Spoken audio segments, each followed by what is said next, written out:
right away that the Finance Committee does not have a quorum.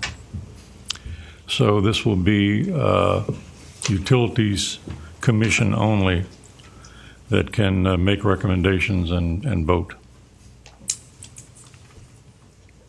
With that, I'll call the roll for the, no, okay, all right. Then public comment, anyone like to come up and speak?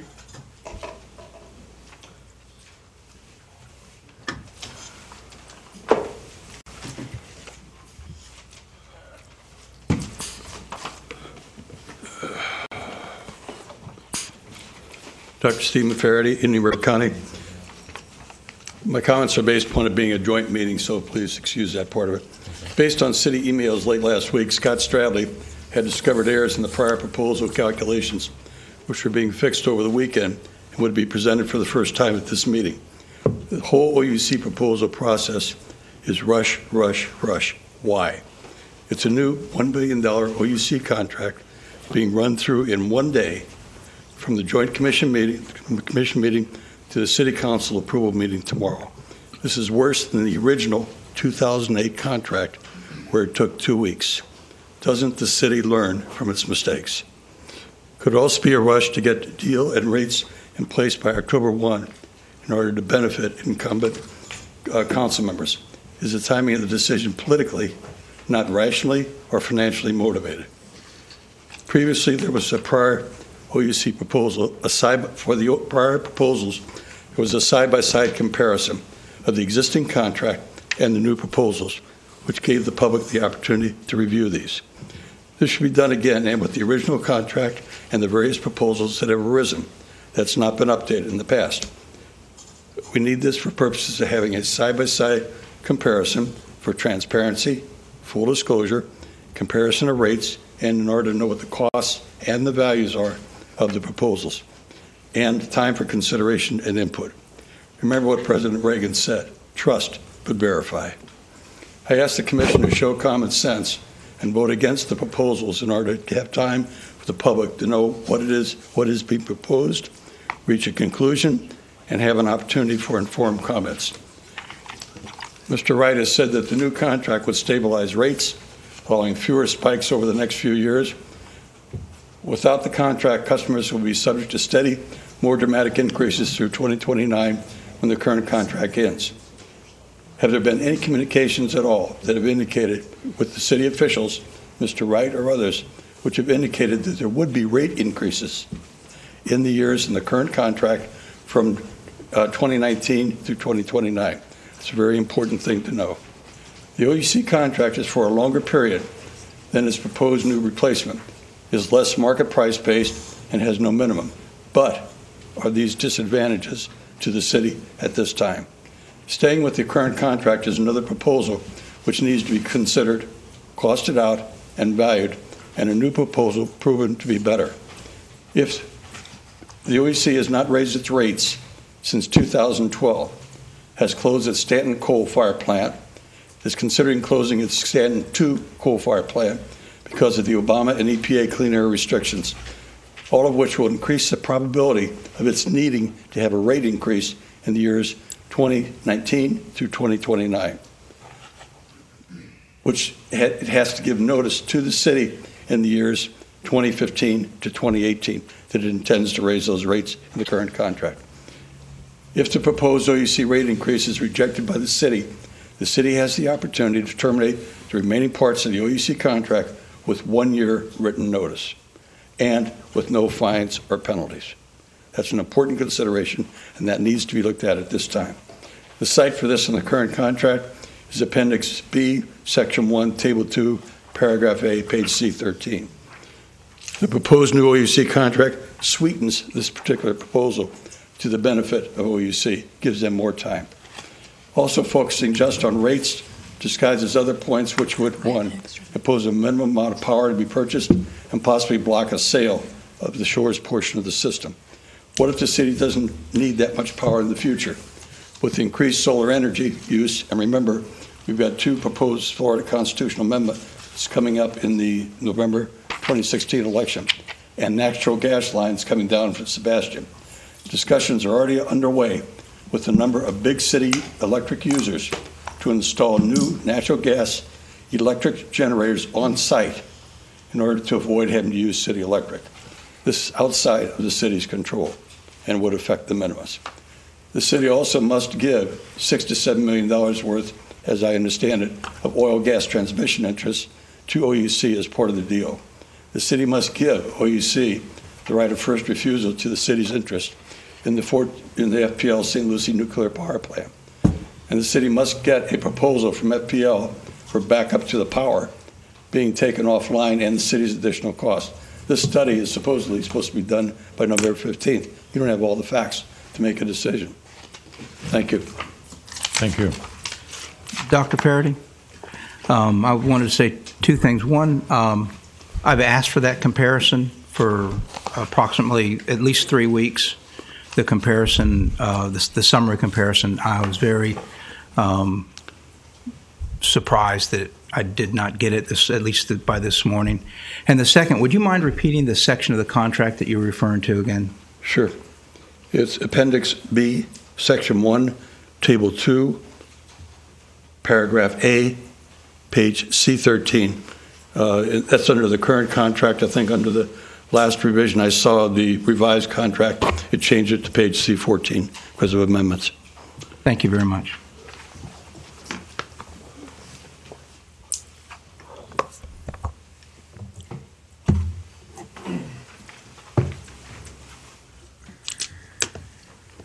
Good morning, Commissioners. Nice to see you.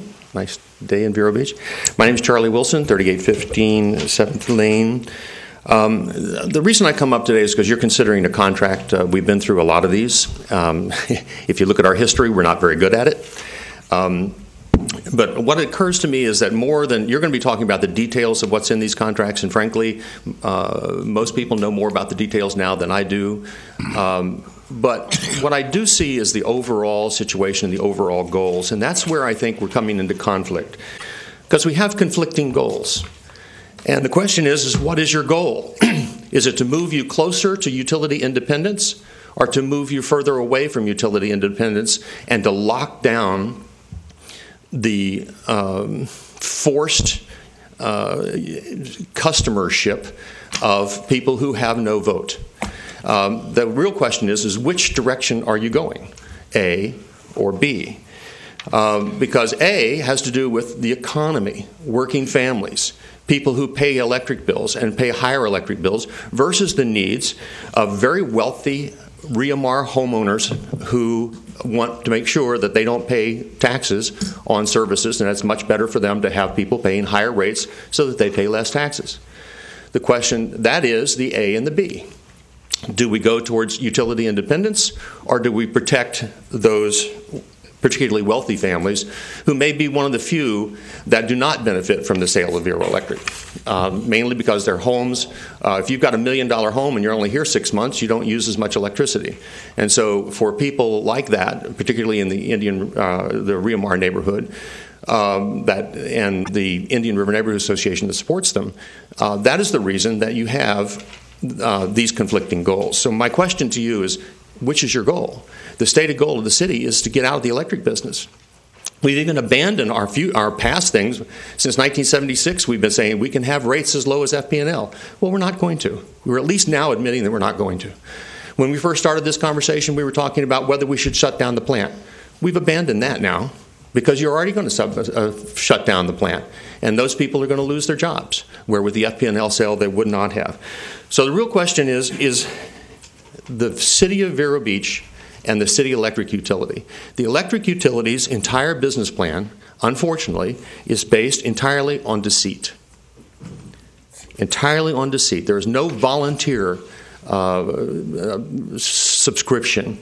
In business, they say if you don't like your service, you can vote with your feet. You can't do that here, because you're not allowed to vote with your feet, and we're starting to look at a contract that prevents even further people perhaps being able to vote with their feet. The city committed perjury. The city the city changed the number of customers that they had to be able to avoid legislation that was passed by the Florida legislature. Politicians have gone before the people of Vero Beach time and time again, stating that they were for the sale, when in fact they weren't. And the complete myth that the Indian River Neighborhood Association, a powerful political machine, is neutral, is just that, a myth. And the reason is, you go back and you see who has been endorsed by the Indian River Neighborhood Association time after time after time. There's two things they have in common. One is they're anti-sale, and two is they're endorsed by the Indian River Neighborhood Association. If you do that 7 times in a row, it's not an accident. It's done on purpose. Now, what's in this contract? You know what? You don't know. You don't know. You don't know what pitfalls there are. The contract that originally came before the City Council and the Utility Commission had apparently a 100-year commitment in there. Did this board, when they passed that first, did they know there was a 100-year commitment in there? Do you know what things are hidden in this contract? It took them months to write it, and it's taking you hours to determine what's in it. There have been notorious boards and councils in the past that have considered things that have enslaved the people of Vero Beach. You've had the Tom White Council, who used the city to board his house. You've had the Save Abel Council, who said, if you can't afford to live in Vero Beach, move. You have the Ken Daig Council, where he ran from the interview with the state's attorney's office. And you have the Lynn Larkin Council, who said to Gloria Estefan, no, we don't need you. Yeah. Who is the next notorious council? Mayor Winger rightly looks back over the past history of this council and this board and looks and says, you know, I don't know what those councils were thinking. I don't know who got us into this trouble. I don't know who signed us up for these terrible contracts. You know who's going to be talking about in 10 years? They're going to be talking about you. They're going to be talking about you and the current city council, because they're going to be saying, how in the world did they do this? Especially when they didn't know what was in it. So I urge you not to be the next notorious city council. I urge you to just tell the truth. And the truth is, to tell the city council, you haven't had a chance to know where these pitfalls are. You don't know. I'll bet you find out things today that you didn't know before today. You don't know what they've got in store for you. Please do not rush this through just so that you can have some of your friends have a couple more years in power. The fact is, the goal should be to help our economy. We are now the 5th highest unemployed county in the state of Florida, and we have been for 22 years in the top 10. What you do here affects working families, businesses, people trying to get along. The Indian River Mall got a bill last month for $94,000. You know why the Indian River Mall is having trouble? Because they can't charge rent and electricity. That's the same reason that you have trouble in Old Town. That's the reason you have trouble in Original Town, because of electricity. Remember, the best thing you can do for the people of Vero Beach is to get out of the electric business. Does this contract move you further or closer? Thank you. Thank you. Anyone else? Oh. I hate to interrupt your meeting, but I understand we only have 2 members of the Finance Commission here. You can't conduct business without a quorum. So technically, you really need to step down and become part of the audience. All right. Just the finance, yes. Yeah. There's only 2 members here. I'm sorry, but you just can't conduct business without a quorum.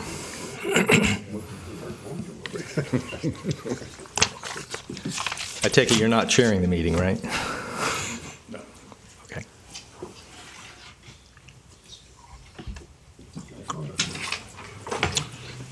Well, at least for the Finance Commission, we encourage to have public comment at any time. So as we become members of the public, Glenn and I presumably will have the same principles that public comment can be made at any time during the course of the proceedings.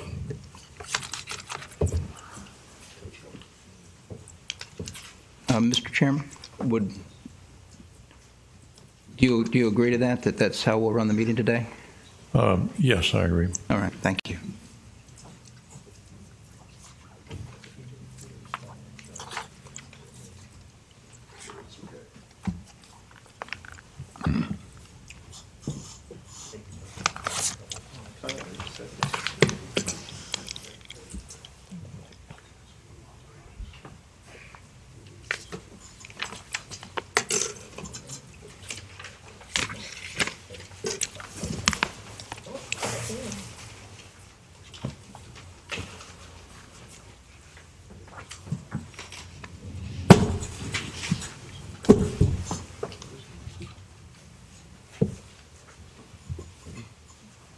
Okay, we will continue with public comment.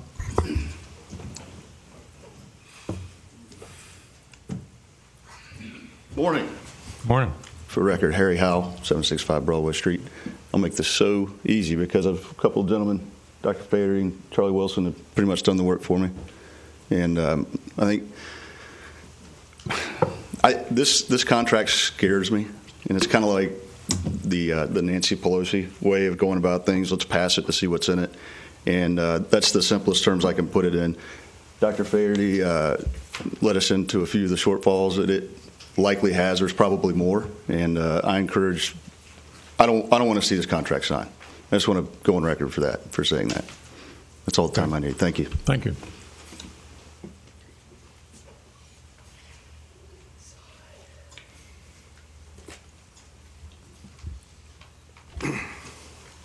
Good morning. My name is Joseph Gafanti, and I live at 441 Holly Road. It's a shame that you don't have a quorum. It's a terrible disgrace. If you're expecting me to be harsh and bitter today because I have a reputation of dealing with slimy politicians in such a fashion, you're going to be delightfully disappointed. Because I respect all of you. I realize what you're here for. You're volunteers. And I'm not patronizing you, but I do thank you for your time and effort now.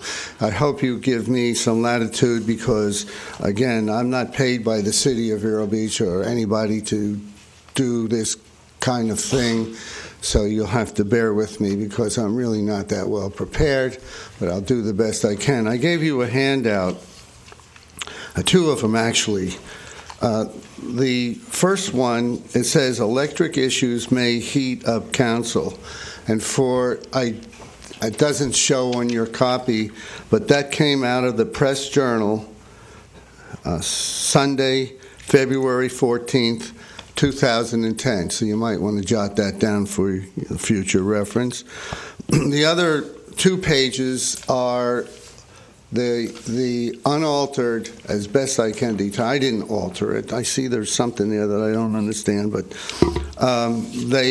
this is from the 2008, April 15th, 2008 meeting where the council voted on the current OUC contract. Okay? So this, oh geez, excuse me. Must be my bookie. Wanting to pay me. Just kidding, little levity. This is a copy of the notes from that meeting. I couldn't watch the video, but the notes were there, and capable city clerk prepared these notes, and I assume they're relatively accurate. Certainly, I don't expect anything that would be deliberately misleading. So I underlined a couple things. The first, which may not be on the page that has the smaller print, this is a continuation. This is a continuation of this. You see that? And I hope you read it in its entirety at some other time, just for your I have a question about the newspaper article. Yes. Now I'm looking at that, What- the one from February 14th, Yes. 2010. And I'm reading from the article right now. It says, city officials have maintained that the city's system ultimately can be competitive with Florida Power and Light under new power provider, Orlando Utilities Commission. Was that in fact the case at the time? Let me. I want to discuss this. I just want to give you an overview first, and then point out some of the things that I'm interested in that I would like to have your attention addressed to. So let me get back to this thing. And I'd be glad. I don't mind being interrupted at all. So let me. The top of this page where it says Mr. R.B. Sloan, do you see that? There's something that may be missing on some of yours, and it says B, which was part of the meeting, section B, staff and consultant presentations on utility contract. So that's what that says there. I don't know if it's on yours, but it's not on mine, but the original thing that I copied off the meeting, the notes, says staff and consultant presentation on utility contract. So that's what happened that night on April 15th back in 2008.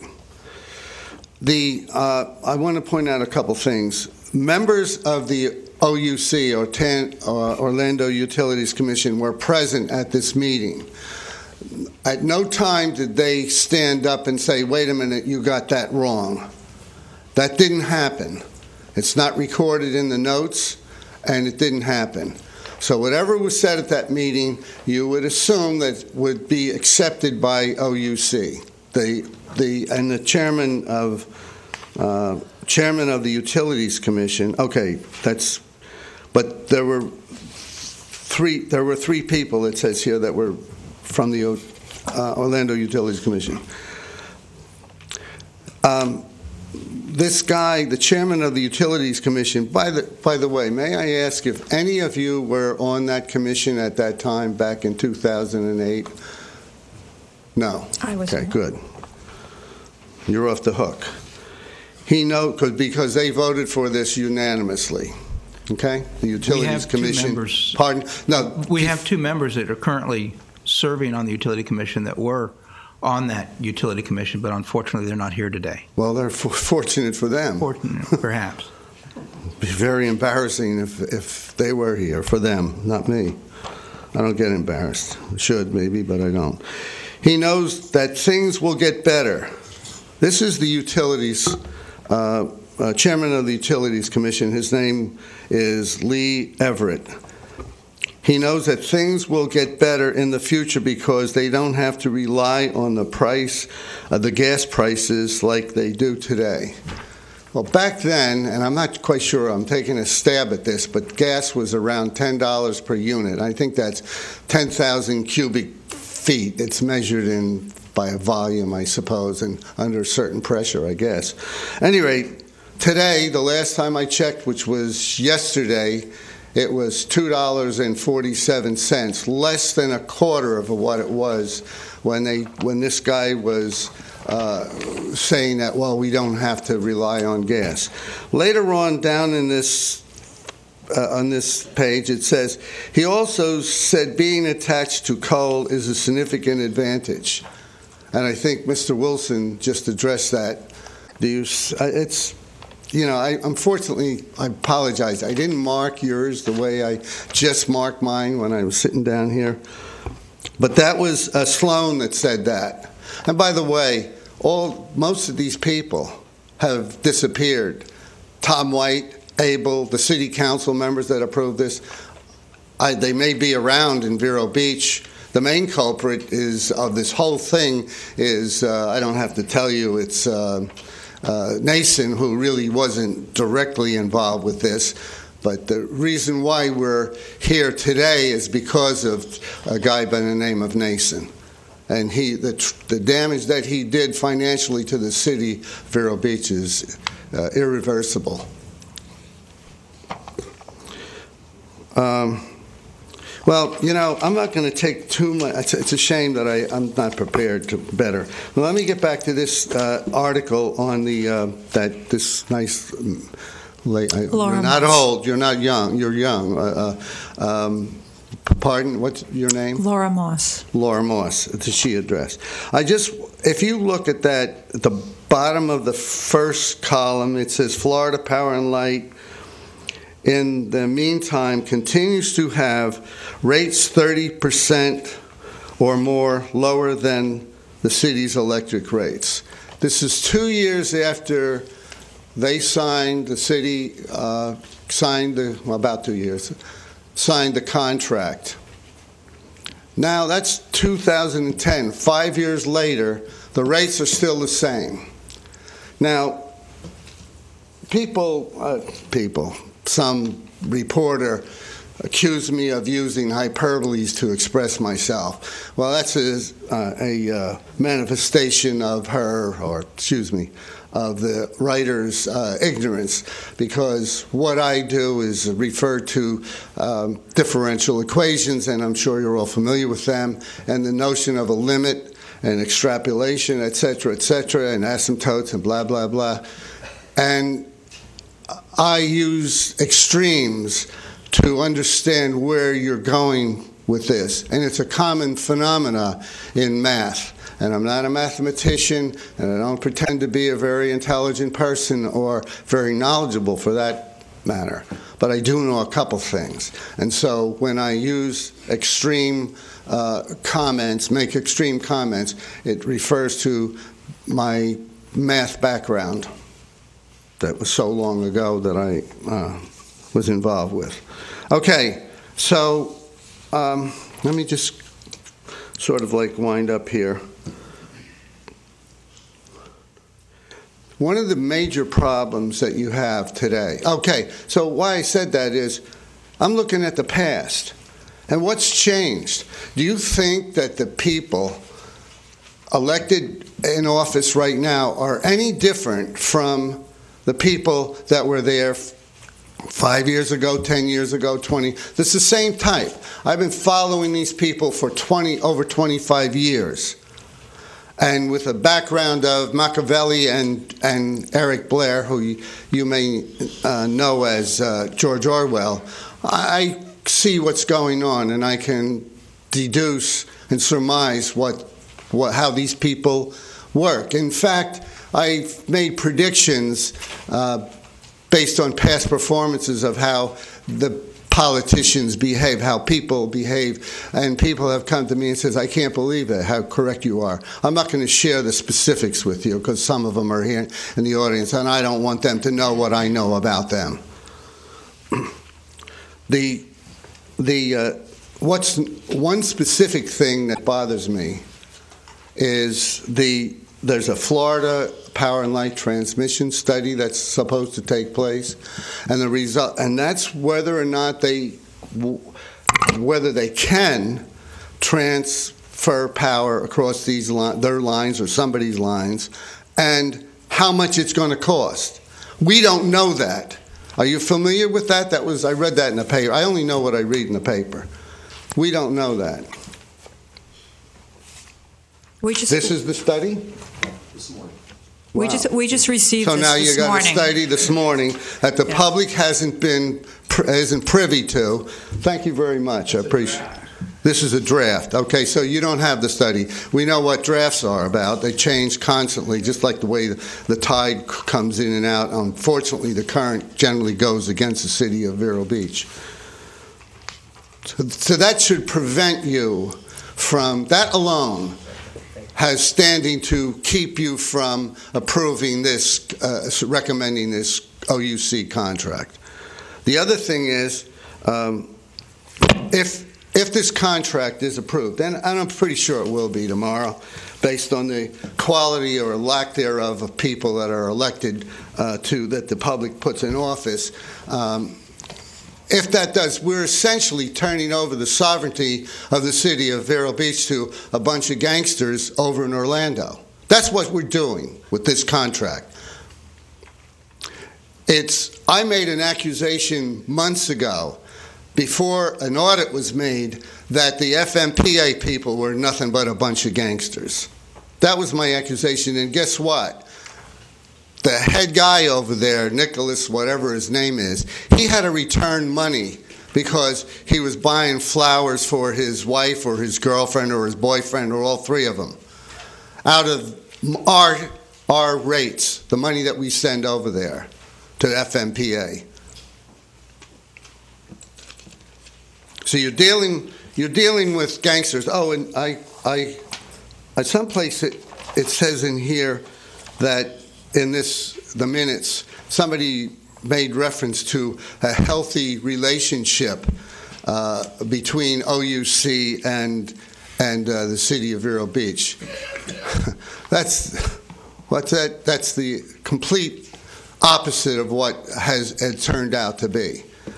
If you approve this, you're signing over the sovereignty of the city of Vero Beach, the financial background. It's a $1 billion thing.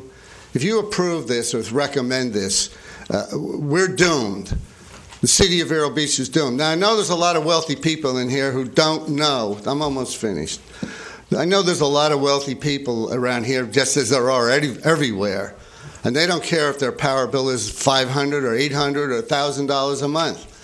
They have some accountant pay for it, and that's it. And they don't care.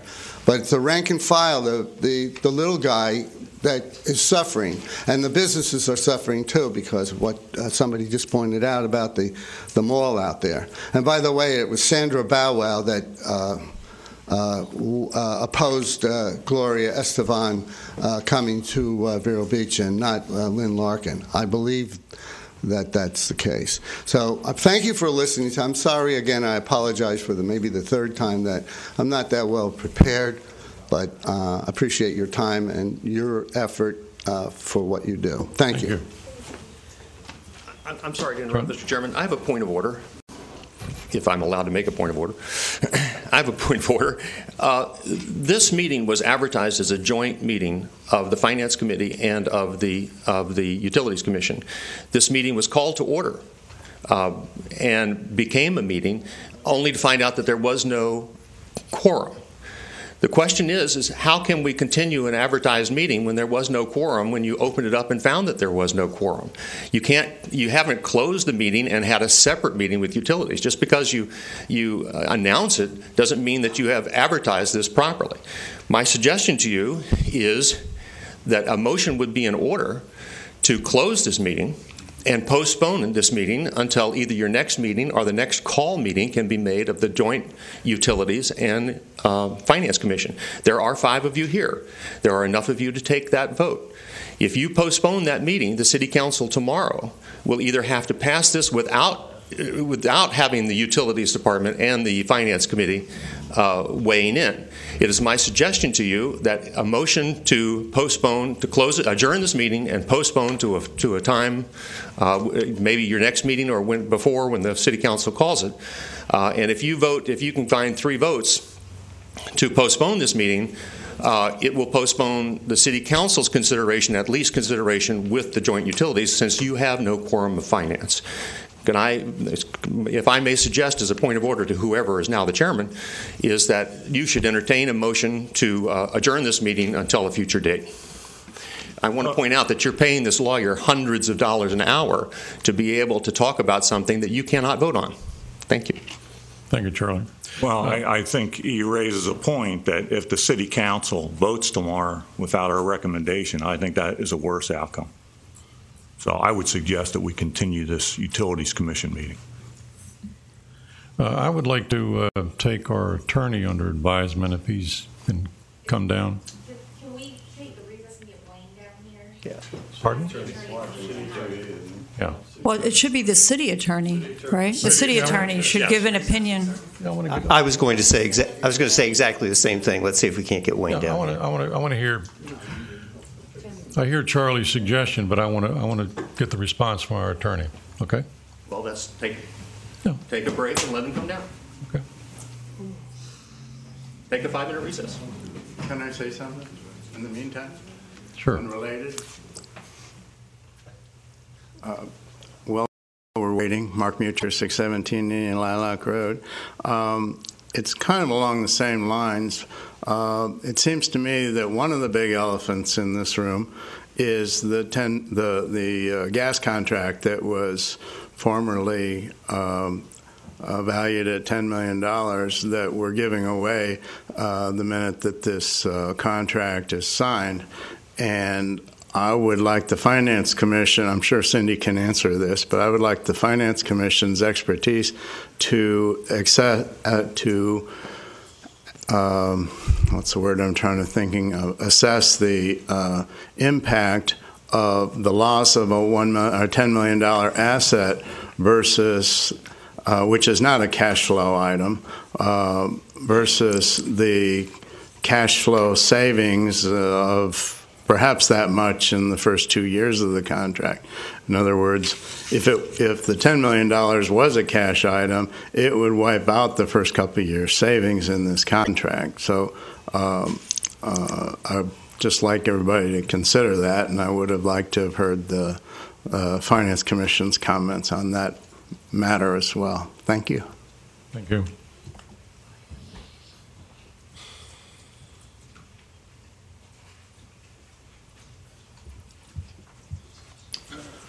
Good morning Kennedy, to you. morning. Stuart Kennedy, 356 Eugenia Road in Vero Beach. And before I go to my notes, bearing in mind the importance of today's event, if it is allowed to continue, two things I've noted so far. One, that Mr. Stradley had asked for some important information some 3 weeks ago, I gather, which I hope was to help him make his decision today, and he has yet to receive that information. Therefore, one could argue that he is ill prepared to make that decision. And secondly, that as this is such a critical event coming up tomorrow with the City Council, I'm really saddened that the Finance Committee, for whatever reason, could not be here today. And I would have hoped that if that were to be the case, that the meeting would have been postponed to the time when the Finance Committee could be here. I think the importance of this is critical, and I'm not comfortable with the way things are going. Having said that, I don't know the details of this contract. I haven't got into it, but I rely on those commissioners, both finance and utilities, to know what's going on and to be able to guide the council correctly. And I hope you have the strength to stand by and make decisions that you really do believe. I'm conscious that we've got an election coming up shortly, and there are some people, I gather, who will be very keen to have this thing sorted out before the election. And when you think that that election is in 4 weeks' time, but you're making decisions now that are going to go on for a very long time after you've left this Utilities Commission, after city councillors have gone, and the people of Vero Beach are going to be left carrying the results of these decisions. So I hope that you will make judgment based on the members, the people in Vero Beach, and not because of council guidance. I was going to say that you have yet to see the feasibility study about the FPL transmission, but it's here. But that's only a draft. Are you comfortable that a draft proposal or report is satisfactory to you to make judgment? And as people have said before, it's very easy to remember Nancy Pelosi's famous sayings of, once the act is passed, then you'll get the details. I pray to God that you don't find yourselves in that same situation. Our city does not have a good reputation amongst the city people regarding all this power and the utilities, and we need to get over that. And I would hope that after today, whatever decision you make, if you're allowed to make a decision, that is one that you can go home and sleep peacefully, knowing that you have made the right decision for the right reasons, and not one that will help the politics of this city. Thank you very much. Thank you. Thank you. Wayne? Have you been listening to the meeting, or Trying to. okay? Well, it's been raised by the public. They've questioned this meeting continuing since it was announced as a joint finance utilities meeting, and now that the finance committee doesn't have a quorum, is it going to get confusing for us to continue just the utility side with or without a recommendation? I think when you come to take any action, if you take action, you make it clear that you're just the utility commission, you're fine, you have a quorum, you're independent from the finance commission. It was just for convenience for both of you to meet together. They can now have their own separate meeting if need be, or reschedule another joint meeting. But I see no problem with this board continuing. Excuse me, may I ask you a question? What bearing does it have on the city council meeting tomorrow? What happens today with regard to the commissions? Can they still vote on this issue? That's entirely up to the city council. They may want to postpone it because they haven't heard from the finance commission. Are they obligated to postpone it? No. So there's No, no they're not. obligation to postpone it regardless of what occurs today? No, it'd be within the discretion of the city council. Pardon me? It'd be in the discretion of the city council whether or not they postpone any action they take. There's no Wayne, from your specific point of view, requirement. what is your recommendation? I think your board can continue, that the utility board can continue and take whatever action you need to, as long as you have a quorum here. Even though it's been announced as a joint meeting? That was just strictly, as far as I see it, as a convenience for the public and for the two boards to meet together, and for any of the presenters that were going to present information. It's entirely up to you. Okay. I would hope that city council would postpone it, not having the recommendations of the finance commission. You can pick that up. I suppose with we city can council. ask them since Mayor Winger is present. Yeah. May I ask Mayor Winger's opinion? Yeah. In this regard? It has been a little confusing this morning.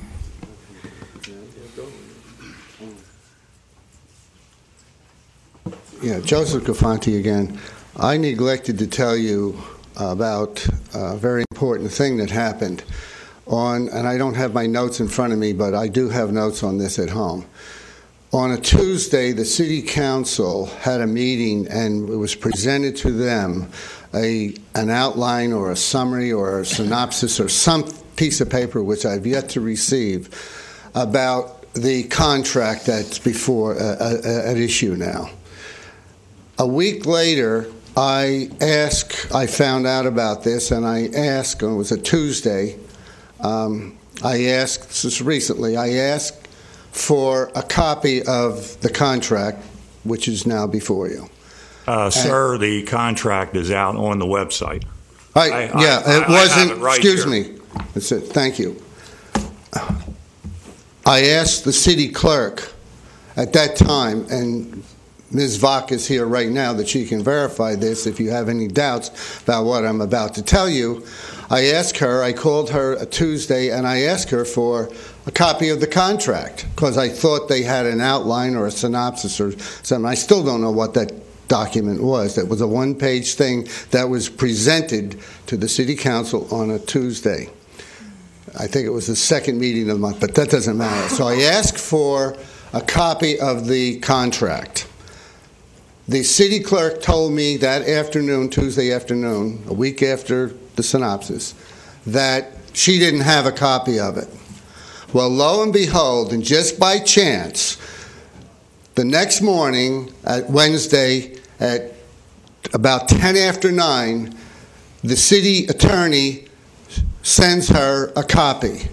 About 9 minutes after that, she sent a copy out to the press. Well, isn't that really coincidental that I asked for the contract and was told that she doesn't have it, which I believe, I have no reason to doubt her. So I made further inquiry into this situation, and I found out that the city attorney office received the contract a prior Friday, and it wasn't turned over to the city clerk until a member of the public asks for it. That's my take on the situation. Now, somebody can tell you something different, and you can believe what you want to believe. But that's keeping Vero very Vero. That's keeping Vero Beach very Vero. And the deceit and deception and the lack of transparency, I don't like to use that term, but everybody else does. A lack of transparency. That's what this is all about. It's nothing but more corruption coming from City Hall. And it's not the city of Vero Beach. It's the elected officials and their entourage. Thank you. Thank you. I'd like to answer your question, Laura. The answer to the question is tomorrow when we commence City Council, I will bring it up to City Council what their pleasure is. Sunshine law prohibits me from making a decision here since there's another member present, but the question will be raised as the first question on the electric tomorrow. Is that satisfactory? In other words, the question being... You're a better politician than I am. Is that a yes or a no? No, the question being, of the City Council, what should the schedule be of consideration by the commissions and by the City Council? Okay. You know, the question has been raised because of the Finance Commission not being able to recommend what we should do about that. And I will bring it up to the City Council, and the City Council has options. One option being to set new dates. And they can authorize me to set new dates for your people and for the Finance Commission and for the City Council. Yeah. But it has to be taken to City Council.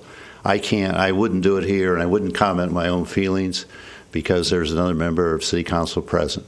But generally, you prefer to have the something from the Finance Commission, an opinion. I'm not going to make a personal comment, but I think what you'll see happen is City Council will have a very definite opinion on the position that you've taken, and I'll let it go with that. Mayor Winger, perhaps I can restate Laura's question in a way that you can answer without violating the sunshine, because I appreciate the dilemma that this has put you in. In the past, has the City Council, in the recent past, since in the last 4 years, 5 years, the City Council made a decision of this import without input from both the Finance and the Utility Commission? I can think of none, Scott. Thank you very much. I mean, that's the way I'll answer your question. Thank you. That's why I mean, you know, the reason we have commissions, whether it's planning and zoning or recreation, is to have the best thought of all the minds, all of your minds and all the other minds that are involved. And that's the reason we have them. We've been, I think, we've been rated one of the most transparent governments on the Treasure Coast, if not Florida. And we have been very careful to do that all along. We've been very careful to be transparent and very careful to take the opinions of our commissions. That's why we have you. That's why we have the form of government we have, which is actually a strong city manager. The City Council is really just legislators. So the answer to your question is I can't think of a case of it. Thank you very much. And I would be very surprised and also very disappointed if the City Council went forward without the input from the Finance Commission. I think that we have a great deal of wisdom there, and I would be very surprised and also disappointed if they did. Well, it was my point of order, and I would be surprised. I appreciate the chair considering it and calling in all your people. One thing that I might suggest that you do is Tammy Vach is the city clerk, and she is the one that's responsible for advertising in a proper fashion meetings of commissions and boards. And if Tammy Vach tells me that this is a properly advertised meeting of the Utilities Authority, I'll go along. I don't think it is. And what we see as we keep going is we keep further and further in trouble, because what Mayor Winger just did may very well be a violation of sunshine just by telling us at a public meeting with Amelia Graves sitting right there what he's going to put on the agenda that's not there tomorrow. So he just told another city council member that he was going to bring up this issue tomorrow on the City Council, which is not on the agenda. You're going to get yourselves further and further in trouble. I suggest that you postpone this meeting until you have the joint meeting of the Commission, the transparency that you promised, and the joint meeting that you advertised to the citizens. I'm gonna agree with that, guys. The purpose of this meeting is for the Finance and the Utility Commissions to meet and to work together to talk about this. And because that's not what's happened here today, I think one of you should put a motion on the excuse me on the table to adjourn the meeting.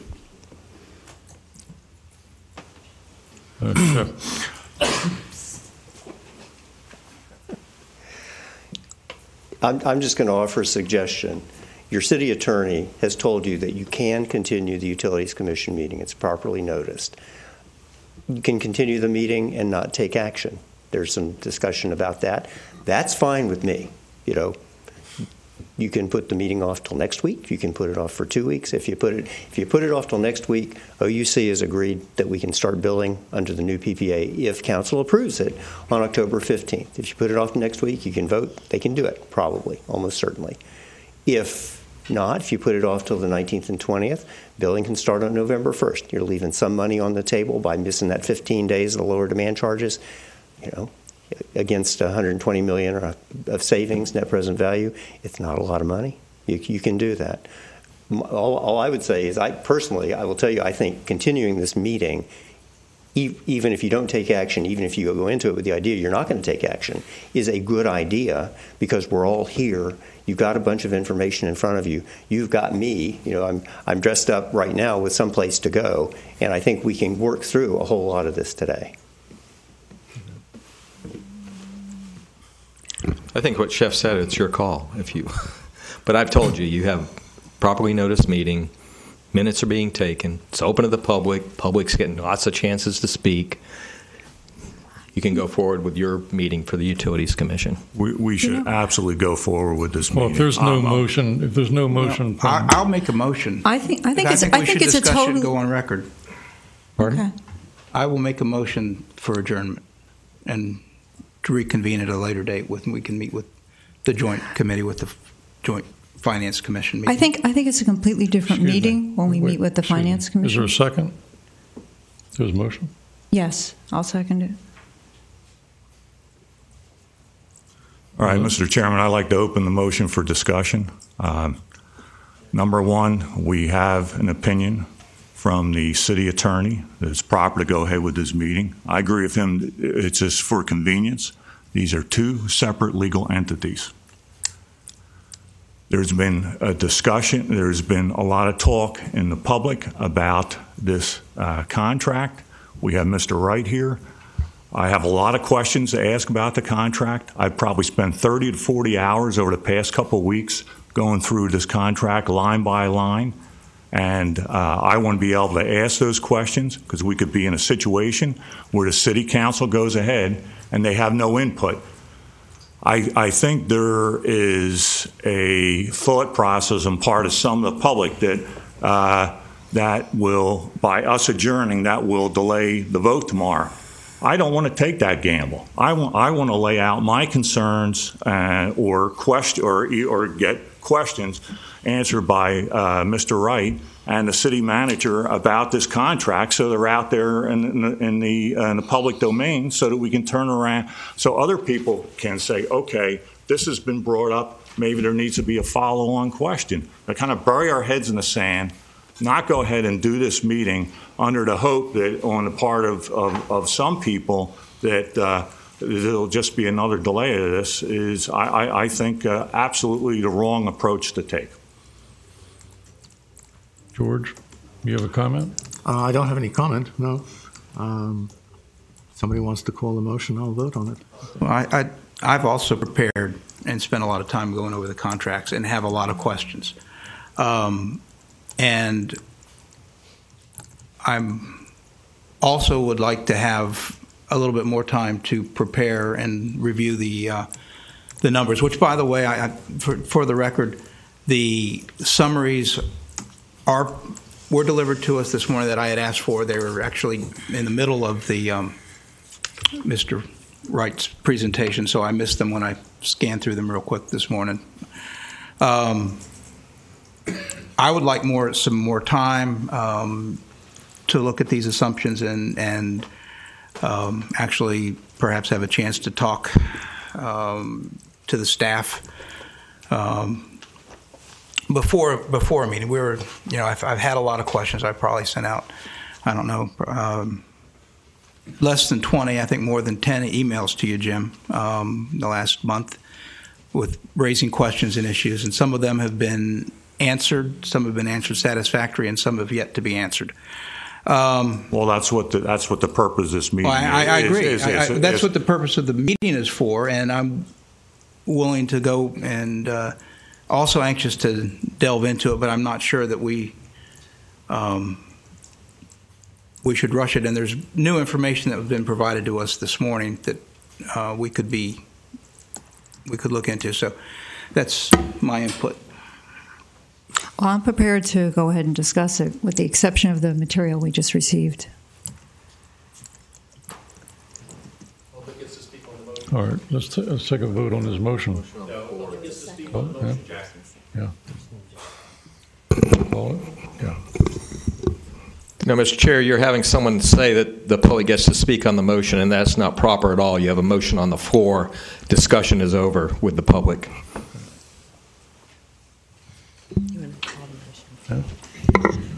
Yeah, let's call a vote on the motion. Mr. Baczynski? No. Mrs. Moss? And that was with regard to postponing it? No, I'll go ahead with it. I'm sorry? I'll go ahead with it. Mr. Artwater? No. Mr. Stradley? No. Mr. Shoup? No. It's 4-1. It failed 4-1. We'll continue. Who voted for it, Chair? Yes. There was a motion to adjourn. I understand. And it failed 4. And it failed. You said no. 4-1. It failed unanimously.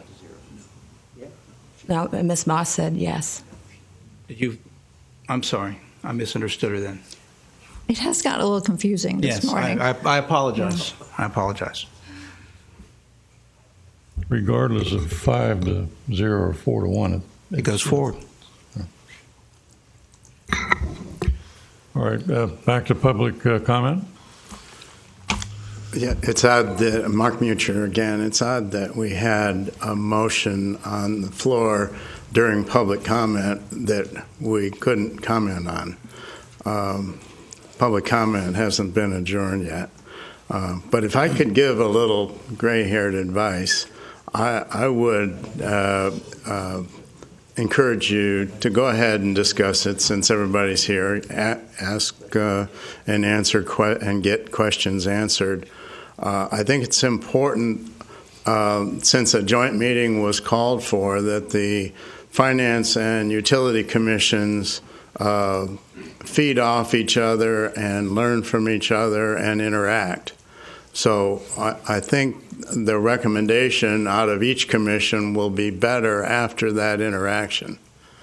So, I would encourage you to continue now, but I would also encourage you not to vote and make your recommendation other than perhaps to schedule another joint meeting for those reasons. Thank you.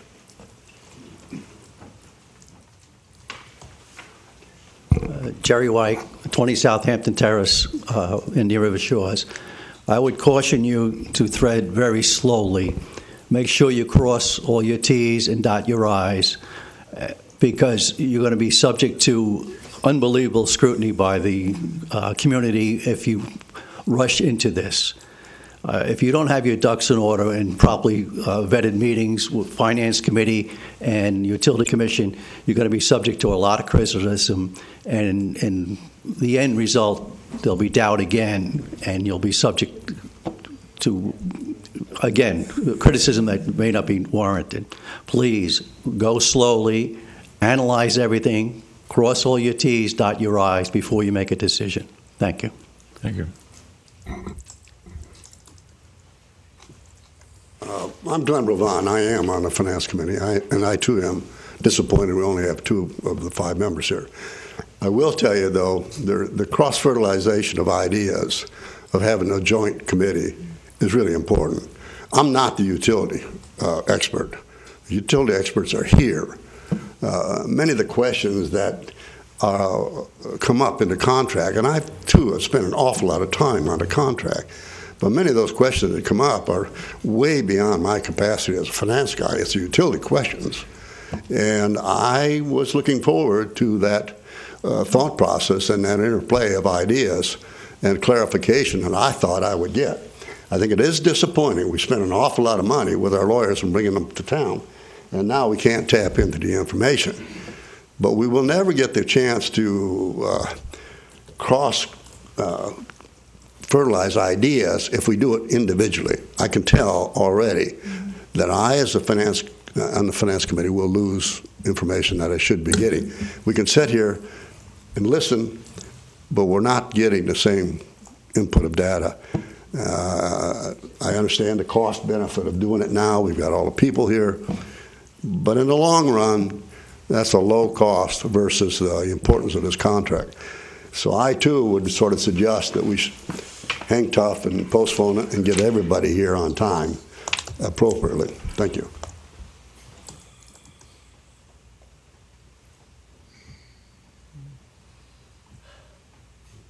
Any further public comment? Seeing none, I'll close it and ask for Shep to give his presentation. Mr. Chairman, I'd like to ask a question about procedure. We just got this presentation this morning, and there's a lot of bullet points in it. And I have a question. For my notes, a question about a lot of the bullet points. As Mr. Wright goes through it, can we ask the questions then, which have come up, rather than wait till the end of the presentation, because we're going to end up going back? Okay. All right.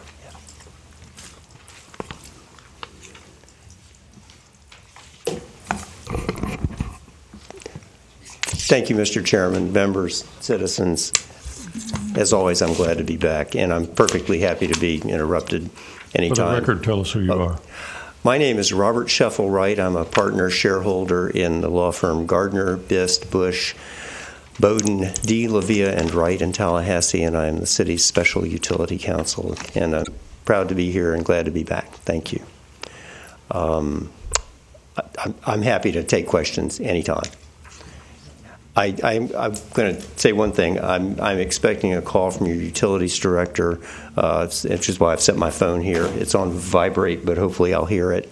There have been some questions raised about the transmission study and its relationship to the decision. I appreciate the relative likelihood that you won't make a vote on a recommendation today, and that's certainly fine with me. You're the client. I'm your lawyer. But Ted may be able to come down and answer questions about the status of the transmission study and the potential transmission arrangements. That's why I'm waiting on the call. Okay? You're excused in advance if you get a call. Thank you, sir. And if it's anybody else, I'll kill it. Okay.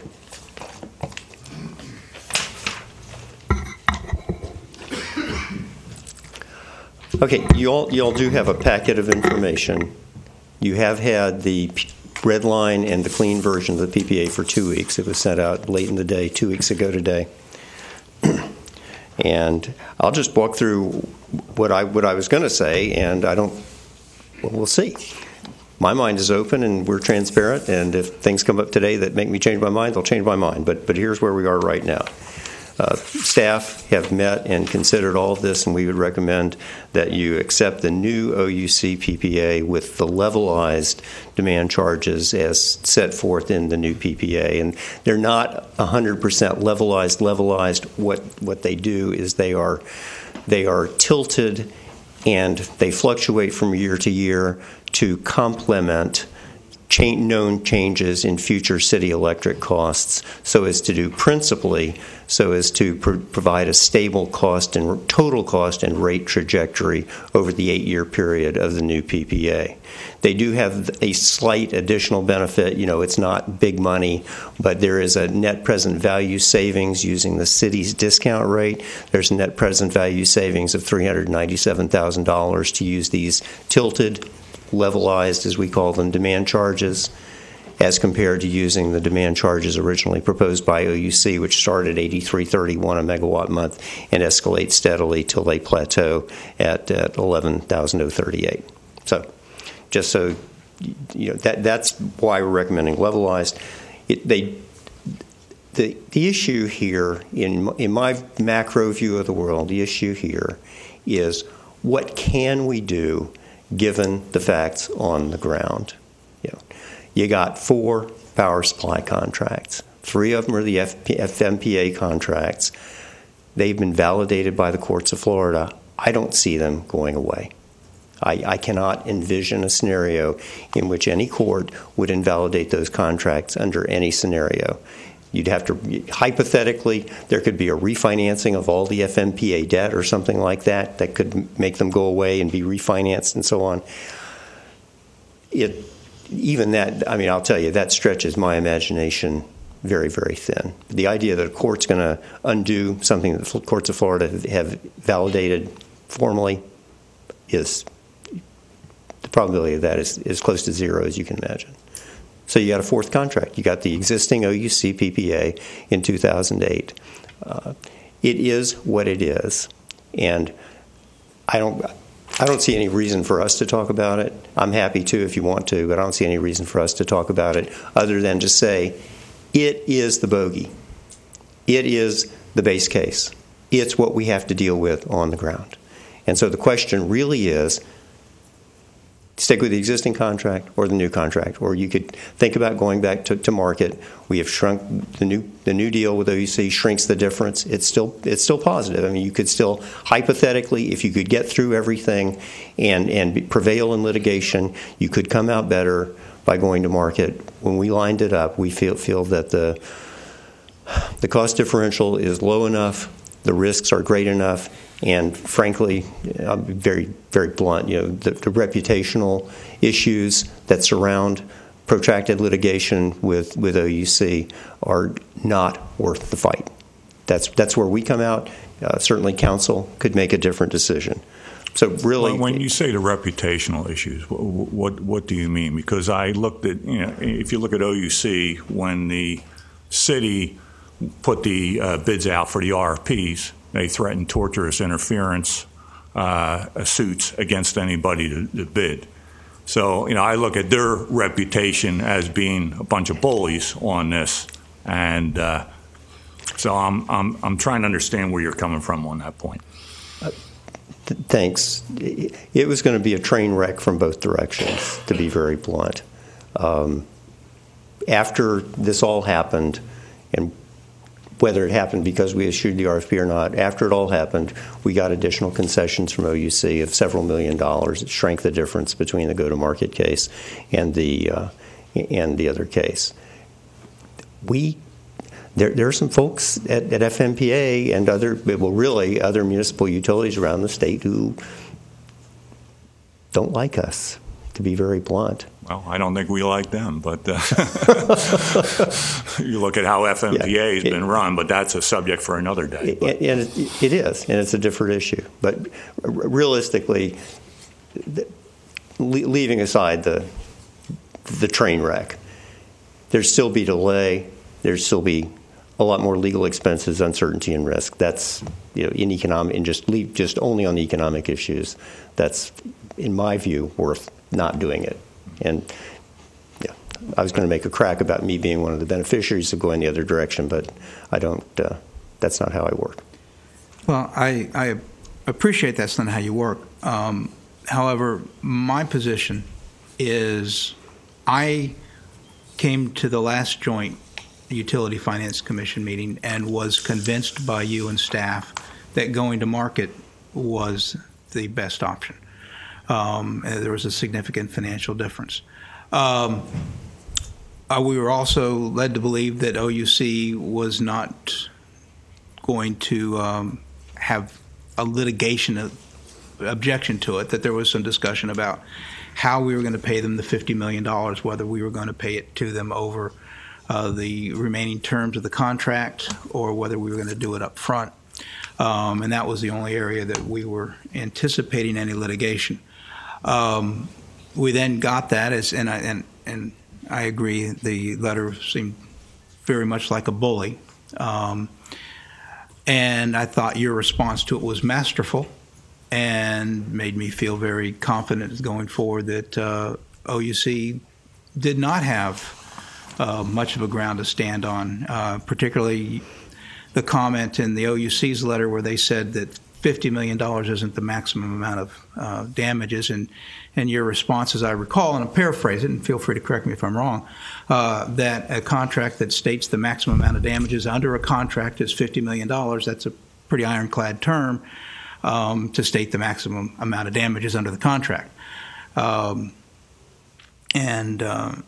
So my position is you convinced me and you convinced both the committees that the go-to-market option was the best. We recommended that to City Council. City Council accepted our recommendation. We issued the RFP. We received the OUC's subsequent letter, and we responded to it.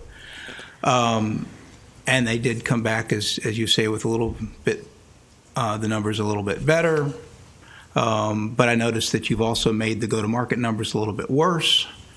And I hate to take all day here and bore everyone and the public with a detailed analysis of these numbers in this spreadsheet that I can't read.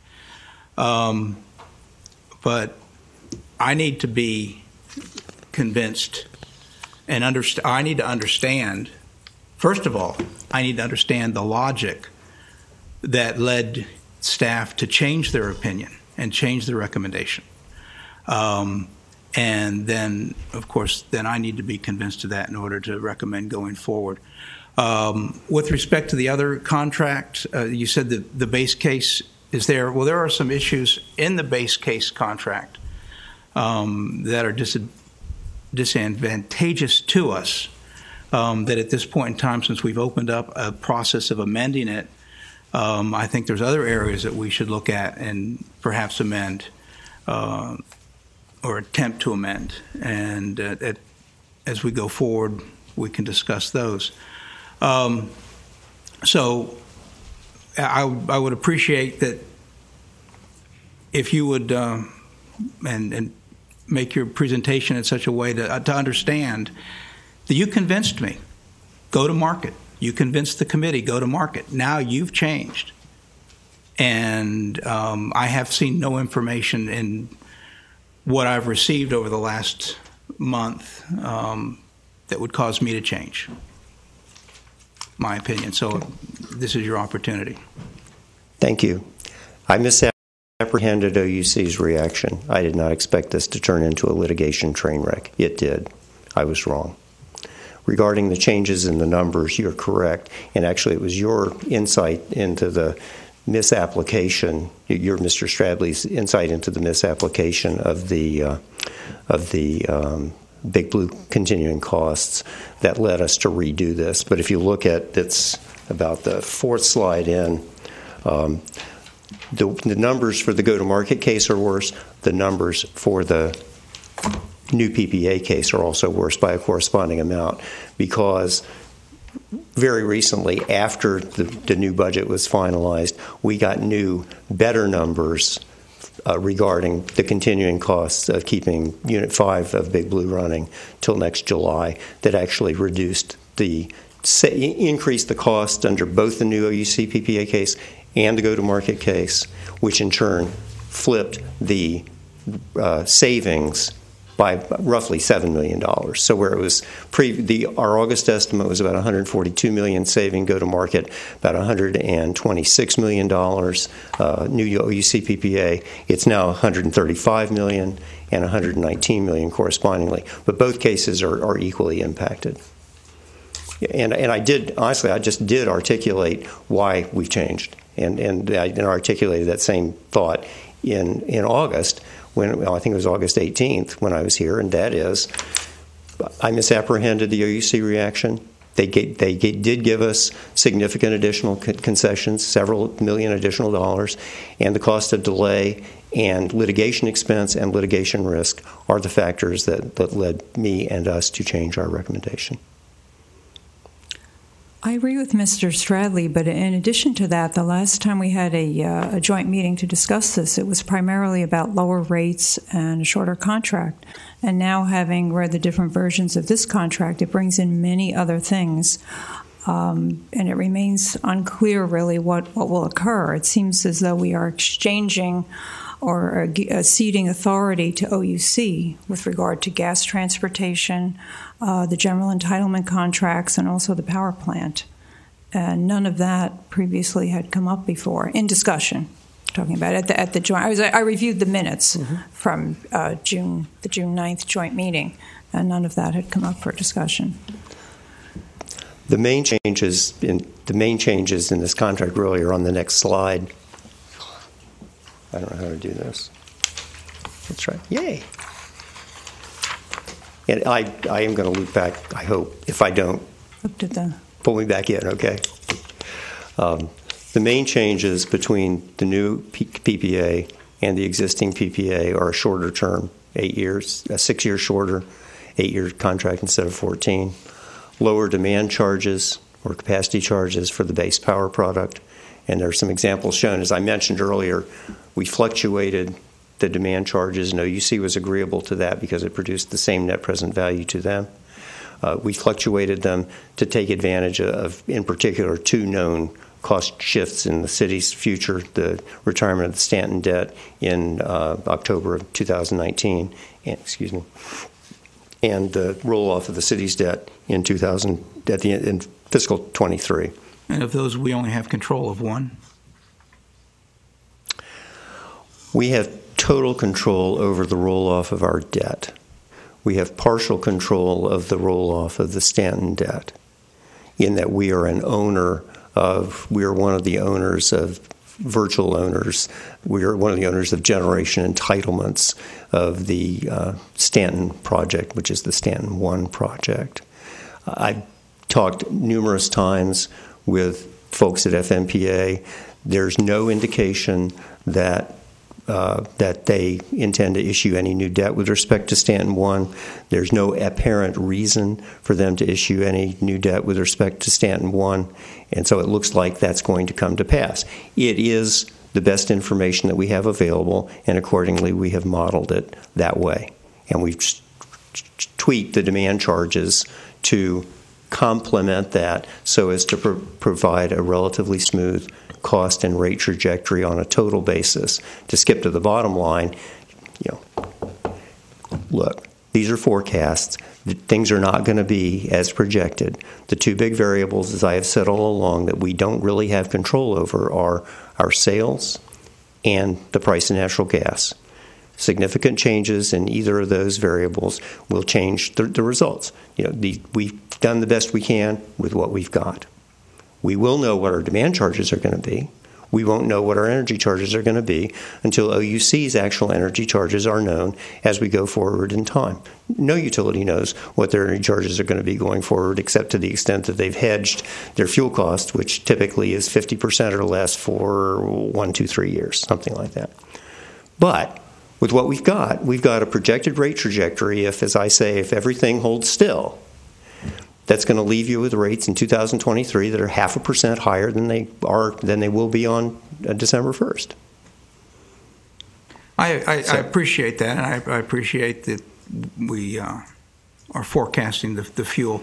However, I'm not confident, and we don't really need to or want to get too much into the OUC contracts, but they've not impressed me with their ability to make wise decisions in the past. And I'm not confident that they're going to make wise decisions in the future. So I'm not too confident about that second provision that we'll lower this. But be that as it may, let's move on.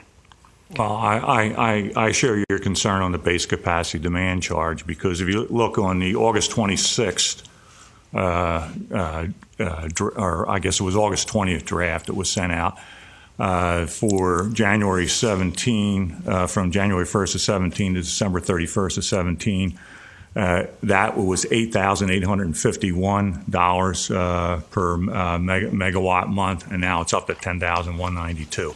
And I agree with Mr. Wright. I ran my own spreadsheet. It's roughly even, but I'd rather have the lower number up front, because, as you point out, there is more variability down the line in terms of what things that can happen. And did we ask for that, Mr. Wright, or did OUC ask for that? The shift in the table. We did. We did. Okay. For principally one reason, principally to try to achieve more stable rates over the period of the new PPA. Mm-hmm. Secondarily, consistent with the Utilities Commission's recommendation in August to get a lower present value. Like I said, it's not a lot of money in the general scheme of things, but it is less. It's about $400,000 less to take the recommended demand charges. We can go back to the OUC demand charges. They're in your packet. They're toward the back. But you're right. It was 83.31 for the next year, 88.51. Yep. And if you look at the 10,978 and 10,192 for the same comparable periods. And right. and then they're pretty much even the rest of the way until you get to the back end in 2021 and 2022. And that's when you flipped the lower numbers to the back end. So. Right. And if it's okay with you all, I'm happy to jump around. If you look at the graph, which is a few pages earlier in there, the blue line shows the estimated total retail cost with the OUC demand charge, the OUC's originally proposed demand charges, and the orange line. Yeah, we have them, unfortunately, in black and white. So. Oh, I'm sorry. So you have to flip forward so we can get them on the screen. Yeah, if you do it on that presentation, they'll have it in color. Thanks, Scott. Oh. Okay. I'll lay down. I'm sorry.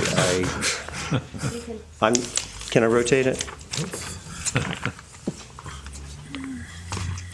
All going down, right? This is the right way around, and we can fill in the colors. Yeah, throw the colors in. No, it's.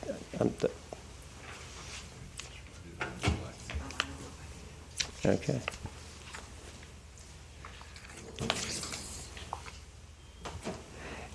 I apologize. I'm not facile with importing stuff into PowerPoint, which is why this is not part of the PowerPoint slides.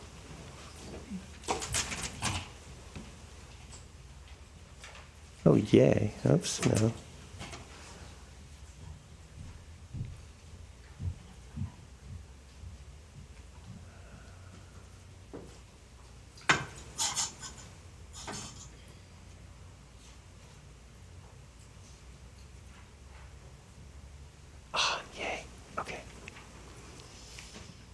Those are already all rotated for you. Oh, you're the man. Yay. Thank you. Okay. Thank you. Thank you. Okay.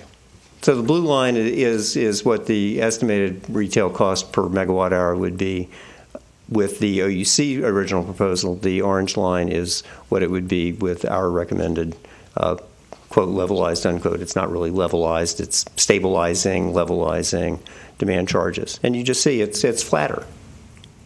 It's your decision, or council's decision, technically. If you wanted to start with the lower numbers, you can start with the lower numbers and pay higher numbers in the out years. There's a steeper increase from 17 to 19, and then there's a steeper increase from 20 to 22. But that's your call. I did want to just while I'm thinking of it, I wanted to try to loop back to Mrs. Moss's questions about the generation entitlement contracts and the FGT contracts. No, I don't know where this $10 million number came from on the FGT contracts. As the negotiations progressed, they originally offered that they would keep them. They then offered that we could keep them at the end if we installed a new power plant in 2024 as part of the consideration that they bargained for in return for the newer, lower numbers. They said we want to keep the gas contracts. Bill Harrington, if you want to comment on this, please do. And if I say anything wrong, correct me. But my understanding is you can only legally release your gas supply, your gas contracts at the maximum rate under the tariff, which means that we can't make money on them. Now, is it possible that there's some kind of side deals that are occasionally cut in the world? It is possible. I don't have any direct knowledge of that. But why does OUC want to get them back then if they can't make any money? I mean, I can answer that question. I can answer. Okay. They want them back because they have gas capacity. They have gas generation capacity on their system. Over the longer term, they are going to need to add capacity, whether it's because they eventually retire Stanton 1 and Stanton 2, in the late 20s, mid 30s, as presently scheduled. They're eventually going to need additional gas capacity, natural gas transportation capacity to get gas to their plants. It has value to them because at the existing old vintage rates on FGT system, they are less than the new rates out there. Correspondingly, the potential real cost, if any, to the city of Vero Beach would be the difference between having to go get new gas capacity, which is a lot. It's a lot more than the rates under the FGT contracts, but we would only ever do that if we built a new gas-fired power plant here. Well, let me just pass this along because. While he's doing that, going back to the minutes of the joint meeting on June 9th, and I'll quote them here, and this was with reference to the gas transportation. You actually said that in more recent conversations, OUC has said that they don't want it. You reported that they are confident that the city could remarket the gas transportation capacity at or within the full price contract, which means the city's risk exposure should be zero. But now it seems that not only do they want it, but they want it in perpetuity, that the contract shall remain permanently released to OUC. So they seem to be 180 degrees apart. OUC is always one of the gas contracts. And I can tell you, answer your question, and for the public, where that $10 million valuation came from. At the beginning of the process of selling our utility to Florida Power and Light, we had our assets appraised, and that came from an appraisal. That appraisal is available on the website, and it's still there. Jim, is that correct? Under the folder with the utility documents. So that appraisal is still there, available for the public to look at, and our advisors. The OUC, in our original negotiations for them to take on our entitlements, that was part of the compensation that they accepted from us. Gas entitlements or generation entitlements? They were taking our generation, our FNPA, our 3 FNPA entitlements. We negotiated with them a price that they would let us out of this contract. They would take our FNPA entitlements, and we were giving them cash and our gas entitlement, our gas contract. So that was part of that consideration. And that $10 million figure was the number that came from our appraisers, brought it to us.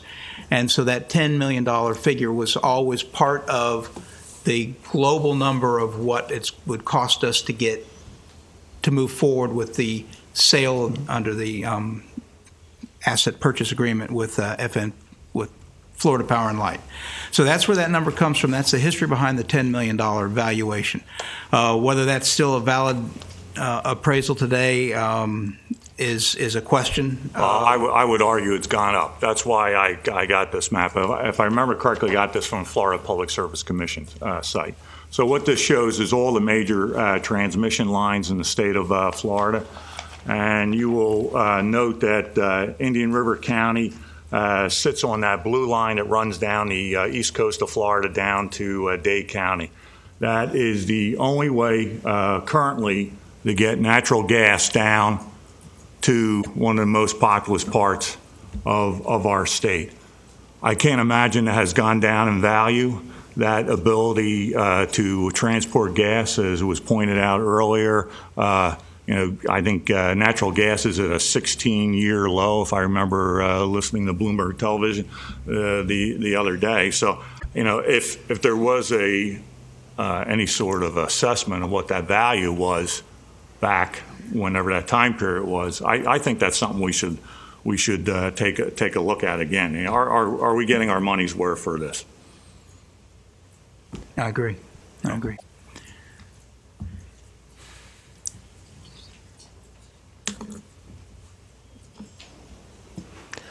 Bill Harrington. Yes. Can you add anything to the discussion about the gas transportation contracts? And OUC changed their minds. I don't know why. I told you the truth in June about what they said. Mm-hmm. I'm telling you the truth now about what they told us they want. You have no idea why, though? That seems... They made a mistake. I think Scott's probably right. I think they probably did always want it. I think they were trying to convince us that they didn't have as much They didn't value. tell you the truth? That's possible. It was a negotiation. In negotiations, I understand that you sometimes say, "Oh, I really don't care about something you care about," in an effort to get a better price for it. That could be. And our job as representatives of the city is to make sure that we get the best price for our assets,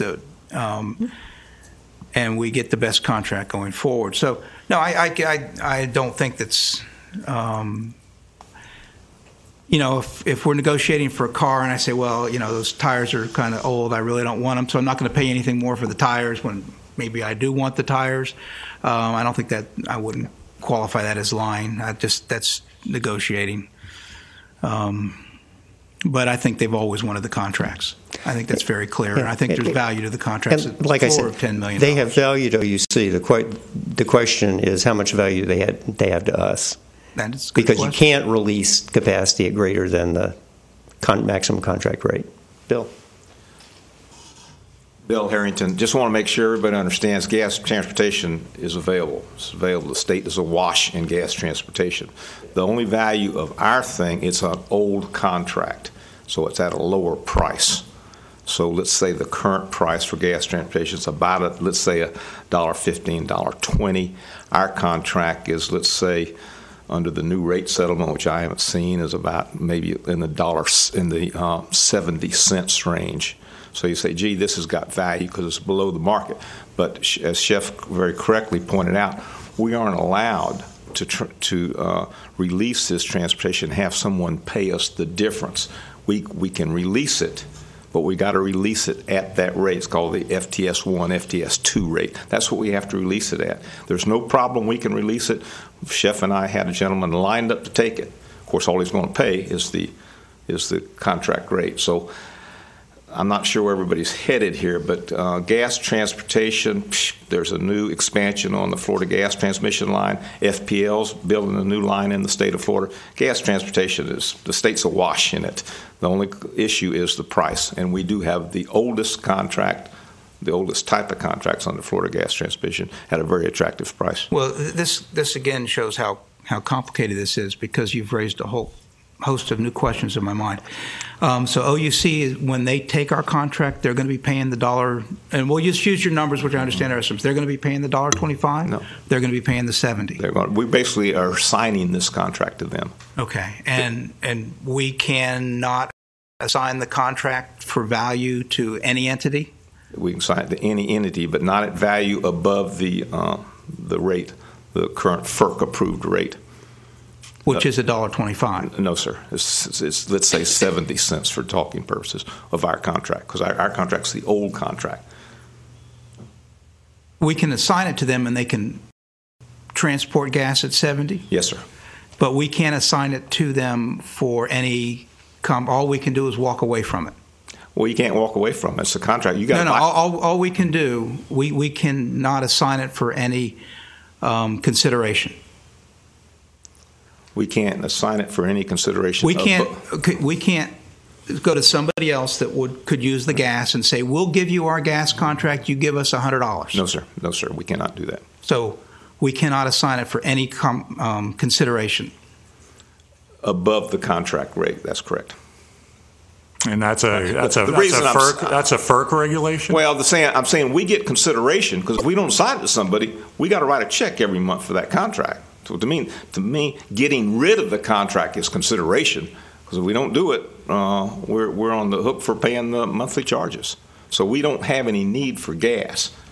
So I mean, to me, if we look at our choices here, the last choice we got is just keeping the contract. You're going to be writing, I can't do it in my head, but $100,000 checks every month for gas that. So just to be clear, what you're saying is FERC has a regulation that says that you cannot reassign a contract even if it's below market and be paid for that. Well, I don't want to say below market. Well, you just said it was below market. FERC has so the rate was below market. 3 FTS1, FTS2, and an F3S3 rate. We can't assign FTS1 gas and charge somebody else FTS3 rates. No, sir, we can't do that.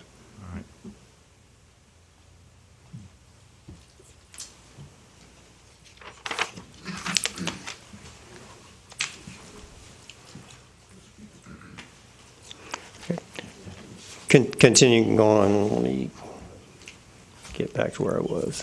Well, I'm going to, based on this new information, which I appreciate, I'm going to have to go back and look at that, the valuation that was done a few years ago and see how they came up with some sort of number to it. Well, the valuation should have been zero then, from what I'm hearing. From what I'm hearing too, I think the valuation should have been zero, and thankfully that information is available to us on the web. Well, I don't know. However, as I said, I don't know either, Chef, and that's why I'm telling you that I'm going to go see what they did in that valuation. I'm just going to offer a hypothesis. What they may have done is estimated the value to OUC. It has additional value to OUC at some point in the future. I don't think OUC really needs the capacity today. They have plenty of capacity. They have our capacity today, and they're paying the FGT rates for it under the existing PPA. For them to have permanent release has some future value to them, because at some time in the future they will not have to go and buy new gas capacity on FGT or Sable Trail or Gulfstream or whatever at a higher rate. So there is some value there. If I were trying to do an analysis of that, I would analyze the net present value of the capacity to OUC as the delta between their avoided opportunity cost and the prices they'll have to pay under the FGT rates. That may be what your appraiser did. I don't know. That would be, but that's a completely plausible and reasonable scenario that would show a positive value to OUC, where there is no positive value to us unless, hypothetically, we were going to build a gas plant in the future, in which case the cost to us of giving it up is the difference between the future capacity for future price for new capacity and the FGT rates. And that's a question that turns on whether you want to build a new power plant, which is what I said a little while ago. So, which is something that it's a different issue. It's an interesting issue. Okay. Continuing on the major provisions is we would now buy peaking capacity from OUC and Energy. That effectively replaces Big Blue, and we can talk about Big Blue anytime. There's a new minimum demand of 85 megawatts in the new PPA. That probably is the single greatest value consideration flowing to OUC under this deal, for which we are getting non-trivial value back. They also agreed that we could reduce our peak demand. Okay, can we go back to that point, please, and let's Certainly. take a pay Yeah. 85 megawatts? Yeah. And ask this question of the city manager. So we have to take 85 megawatts. What sort of statistical analysis have we done to estimate the number of times that we'll fail to hit that 85 megawatts and continue to have to pay? Is that available to the commission? I would think that's an operational, administrative thing, not a legal thing. It's part of the contract, but I think Chef will be able to address it. Okay. We have not done a separate statistical analysis like a Monte Carlo simulation of what our projected peak demands would be under different scenarios. We've made what we believe are conservative assumptions regarding our sales and load growth. Those are reflected in our projected costs, and under those scenarios, we don't ever fall below the 85 megawatts. Because that's 85 megawatts on top of what we get from FMPA, correct? Correct. Okay, so FMBA in your calculations is the base, and then the 85 is on the top, Well, and then you have the peaking above that, correct? On an energy basis, that's correct.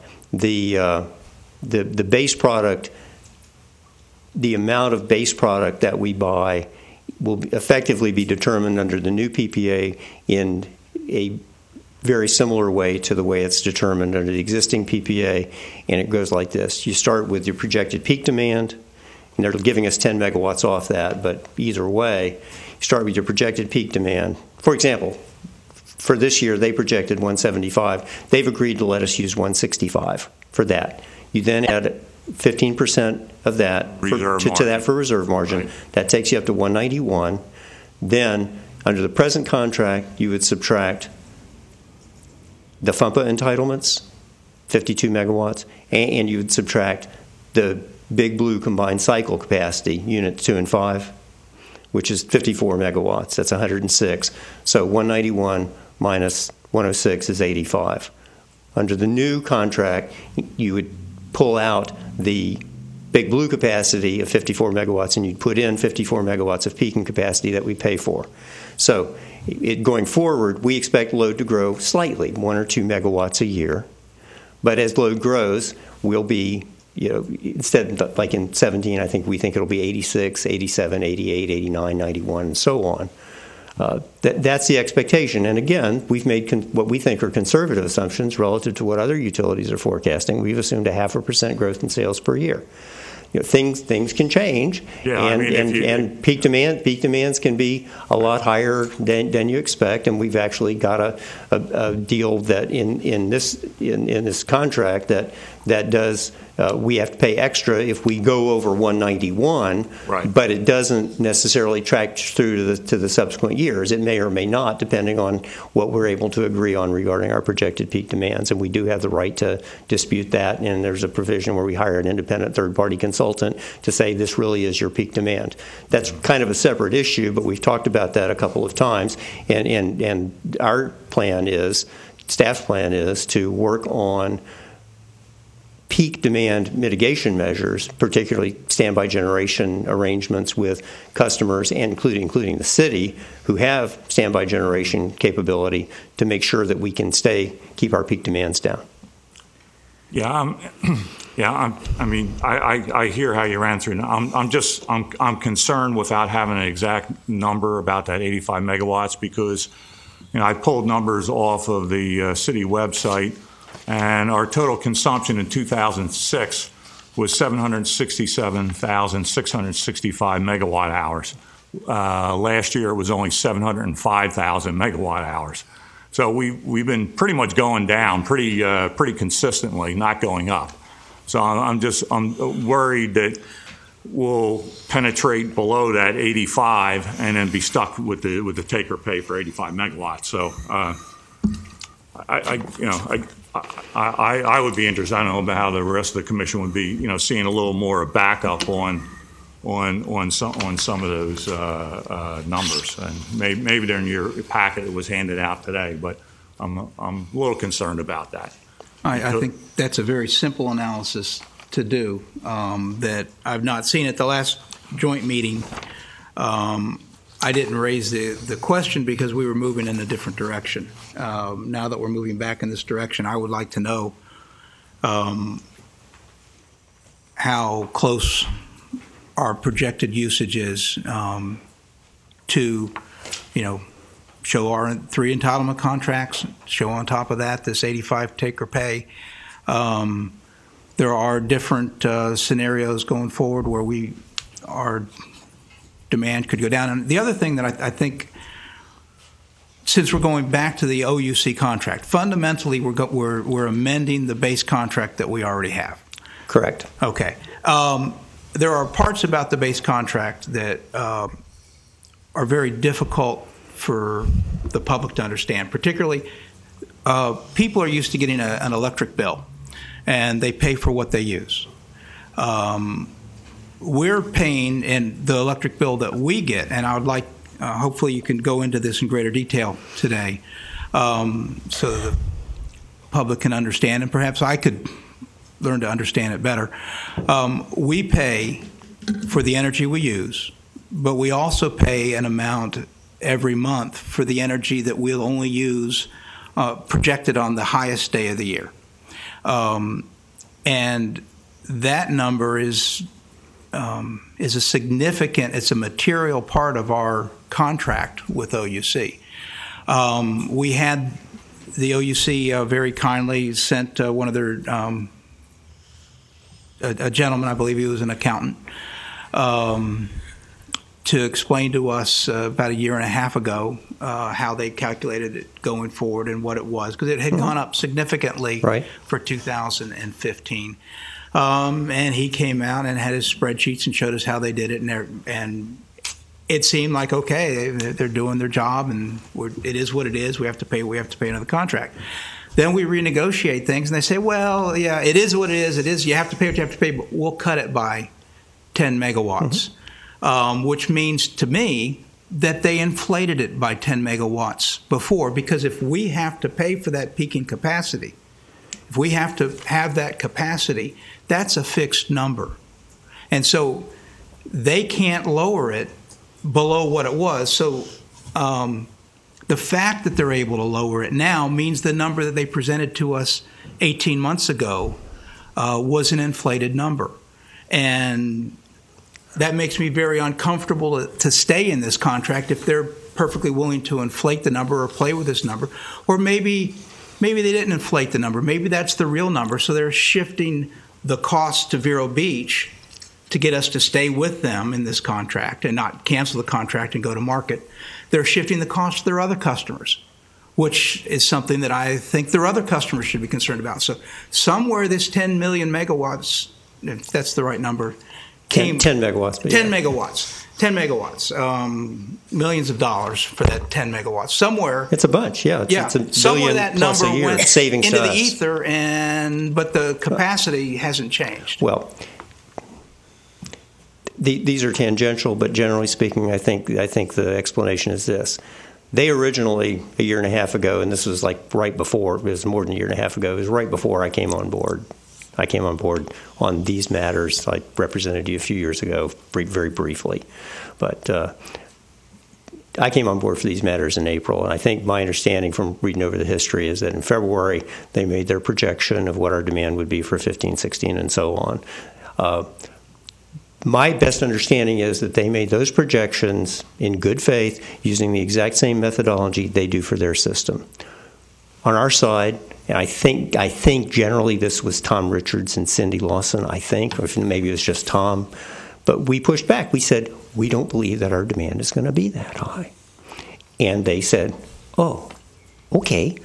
If you don't believe that, we'll negotiate that. And there's provisions in the contract to negotiate exactly that based on what our view of our projected demand is. And they lowered it. And I've seen a spreadsheet. I've got it somewhere. I don't have it with me today. But there was a downward adjusted projection of our peak demands that was published published in May or June of last year. And that was going forward. In these negotiations, we said, we don't believe our demand is going to be as much as you guys think it's going to be. They said, we think it's going to be 175. We said, one, we don't think so. Yes, it was higher than the corresponding number. The number that would correspond to 191 in February of 2010 was 210. We had a real peak demand of 210 in February of 2010. We said it hadn't been that high in 3.5 years. We don't believe it's going to be that high. And we're willing to undertake to address that by means of interruptible rates, standby generation credits, et cetera, things we can do to make sure that our demand doesn't go greater. They said, okay, Chef and Bill, we believe you, but we want some protection on our side because we're going to sell you this 85 megawatts, and if you wind up taking 95, we're going to ding you that month for an extra charge, and that's what's reflected in this agreement.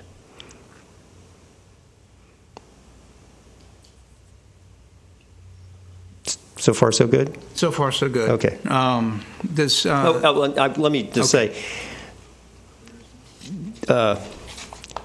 in these things that you can hardly read, if you turn to the third page and look right smack in the middle of the page, it's going to have billing under the OUC revised contract, the demand billing determinant. There are 2 rows, October to December and January, September, and that's because it's accounting for the fiscal year, calendar year difference. And I can't. I'm sorry. Could you turn around just to? Sure. Okay, it's the little 3-page packet. If you turn to the back page. Oh, all right.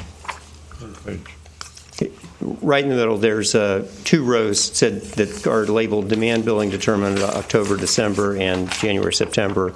The reason there are 2 rows is to account for the fact that their projections are calendar year, the billing is calendar year, or the demand charge rates are set by calendar years. We converted it to fiscal years. And if you look there, you'll see it's 85 for 16 and 17, and that's by agreement. Then it's 85 for the remainder of calendar 17, but then it jumps to 87, 90, 90, 92, 92, 93. I'm sorry, I'm not seeing an 85 number.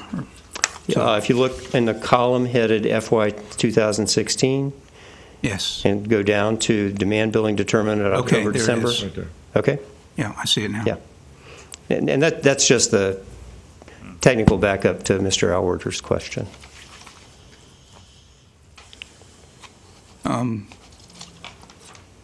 I was wondering if Ms. Lawson could help with the percentage of our bill that is capacity versus usage. What is, just in a general... Today? Today? It's right at half. Half? Yeah. And if you look on the... you can readily see that if you look on the front page of this 3-page handout, which is the existing case. If you look down the column of 2016, under the OUC existing contract block, you'll see demand charges of $15,658 and energy charges of $15,387. Okay. So it's right at half. Half now, and whereas under the new one, it'll be, even with our tilted rates, it'll be 11.2 million demand charges in 16 versus 15.1 of energy charges. So it's probably more like 42, 43% under the new PPA.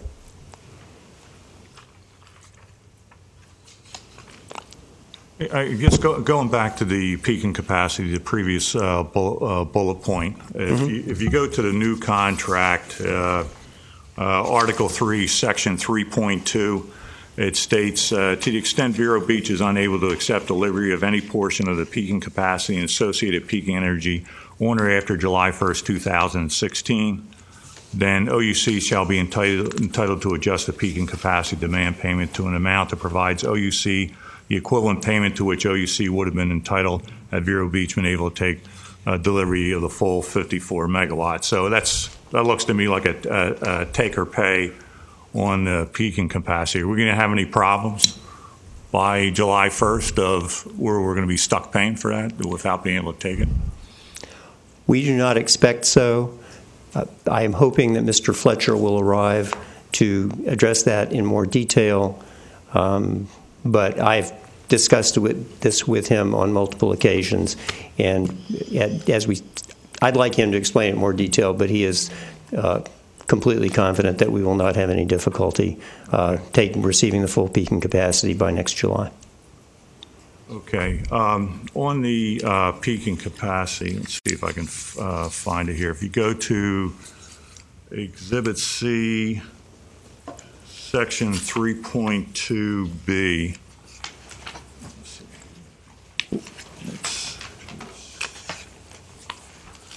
one thing that concerns me is if you go to the... Hang on, sorry. I'm sorry, excuse me. I'm sorry, I'm just flipping pages. Yeah. Sorry.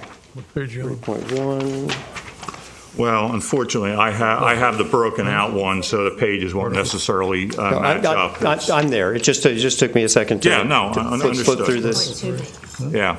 So yes. If we're capacity deficient, as I read this thing, we basically have to pay OUC's highest marginal cost, that they go out and get power, because it says having the greater of X, the cost of OUC's highest cost market purchases during such hours. Frankly, I think that's extremely unfair for a couple reasons. Number one, if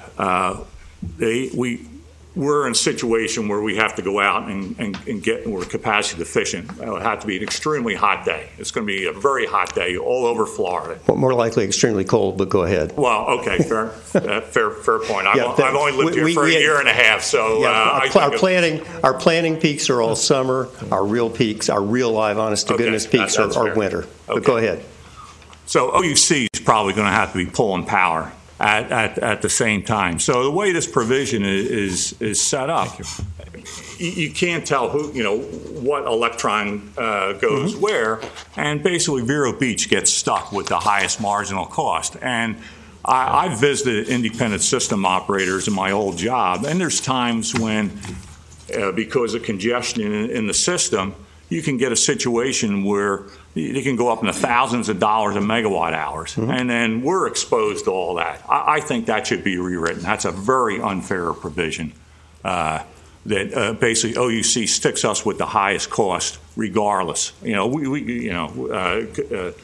could be buying all the power and not us. Just two things. One, it's only on the increment, and two, that was the consideration for them agreeing to let us take the 10 megawatts off the peak demand for calculations, which saves us north of $1 million a year. I thought that we didn't have that capacity. Didn't have what capacity? I thought we didn't have that demand, and we recalculated the numbers and we showed them that they had miscalculated. So now they're lowering the capacity because of other considerations? Well, the other consideration, the real other consideration was we asked them, could we please take 10 megawatts off our peak demand for purposes of calculating what our going forward billing demand would be in each succeeding year. They agreed to put that into the PPA. That saves us about 11 megawatts worth of demand charges. So if your demand charge is 11,000 a megawatt month or 10,000 a megawatt month, that's saving you 110,000 a megawatt month, that's $1.32 million a year. That's the value flowing to us. Their response was, we're not real excited about that because we have a concern that you might game the system, that you're really just saying you have 10 megawatts less and then you're going to show up with a bigger demand and we're going to have to serve it. And their return consideration ask is being able to charge us the higher cost on the increment. If they have resources to serve us, it's at their demand and energy charges under the old PPA. So instead of being, say, $10,978 a megawatt month, it'd be $13,760 a megawatt month if it happened this coming winter. We'd pay that delta on the demand charge, and we'd pay the peaking energy charge on that increment. Or if it's super, super tight, then as Mr. Auerter says, if it's a super tight capacity situation in the state, in FRCC, and if they have to buy power, then we pay the marginal cost of getting it. The consideration to us is being able to save on the demand charges. And if you want to, I would. If you want to go back and renegotiate that, I'm happy to talk to them. It's not my idea of my favorite thing to be doing next week, but You're the client. I appreciate that. You were not here last January. You did not come for us. But when we had the meeting with OUC, it did come up at the Utility Commission meeting that we had the opportunity to go back to them and ask them to recalculate it, and they agreed to do that. And the base charge was reduced, and now the amount of peaking, the amount of base capacity that we were buying was reduced, which in turn reduced our demand charges. Which in turn reduced our demand charges. Right. And we had the discussion just 2 minutes ago or 5 minutes ago, and I made the point about either it was right or wrong, and if they just lowered it for us in terms of this contract, then it was probably wrong in the first place, or they're passing other costs on to their other customers. I came away at the conclusion of that back and forth between us, and that, okay, that it was just wrong, and they've come up with a better number now, and so we're all happy and we're all going forward. And now I just am under the impression, and I may be wrong, that they actually lowered it because we agreed to pay this highest marginal rate. Two separate issues. Two separate issues. Yeah. Last year, they followed the process in the contract. They said, we think the number is X based on our planning assumptions. We said, we think the number is X minus Y. There was some discussion. I was not involved in those discussions, but the result was they reduced the amount by that differential, X minus Y, for our demand charges going forward. It might be fair to say that neither was wrong. They came at it from their perspective using their planning assumptions. We came at it from our perspective, knowing what we know about our local system, and we said, we think the number's different. They said, okay. I would say it was an allocation of the risk. Somebody's probably going to be wrong. And I would say it was an allocation of the risk as opposed to a real reallocation of costs either way. But now, the new issue, the current issue, is we asked for the ability to just lop 10 megawatts off our peak demand that goes into the formula for calculating what we're going to pay next year and each succeeding year thereafter. They agreed to that, and it was in return for that concession, which saves us money. It was in return for that concession that they wanted this protection to them against us hypothetically gaming the system. We could just say, oh, of course we'll, of course we won't have a demand that high. Please let us lower it, and then just go about our happy way. That's not what we're talking about. That's certainly not our intention. We made that very clear to them. We said, no, we understand. We're here, and they said we want protection, and the protection is you either pay, if we serve it from our resources, you pay our demand charges, or if we have to go to the market and buy it, then you have to pay what we're paying for it. All right. I have a question about that calculation. I'll take that first, and then I have another question about the total contract that we're amending. We have to pay the highest marginal rate that they pay. Do we pay that on all the excess demand? Yes. Or so let me give a scenario, some simple numbers so that I can understand it. Sure. Okay? We have to pay it on the increment above the amount by which we're capacity deficient. Let's say we've got 191 megawatts. We got 52 of FMPA entitlements, 54 of OUC peaking capacity, and 85 of OUC base product. That's 191. Let's say we hit 192, keep it on a 1 megawatt basis, or if you want to make it 201, you can make it 201. Go ahead. 201. Okay. 10 megawatts, right. 10 megawatts. Yep. And they buy 9 of those megawatts, or they generate 9 of those megawatts out of their own base capacity, which we would pay 13 for. Right. The number you just gave. 13,760. Okay. Yep. That 1 extra megawatt, they had to pay the 1,000 for. Right.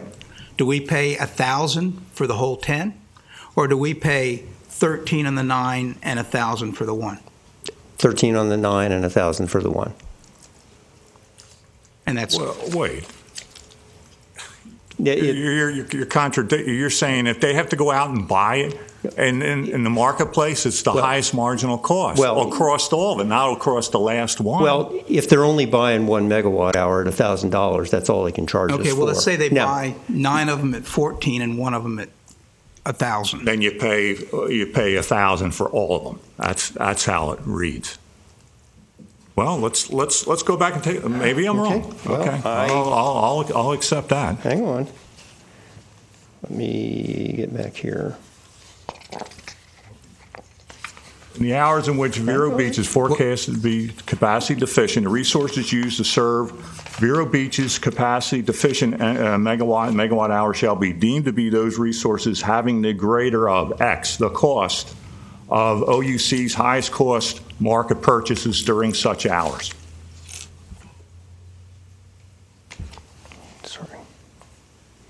Or the OUC's cost is set forth, so it's the greater of the two. I mean, that's how marginal cost pricing works.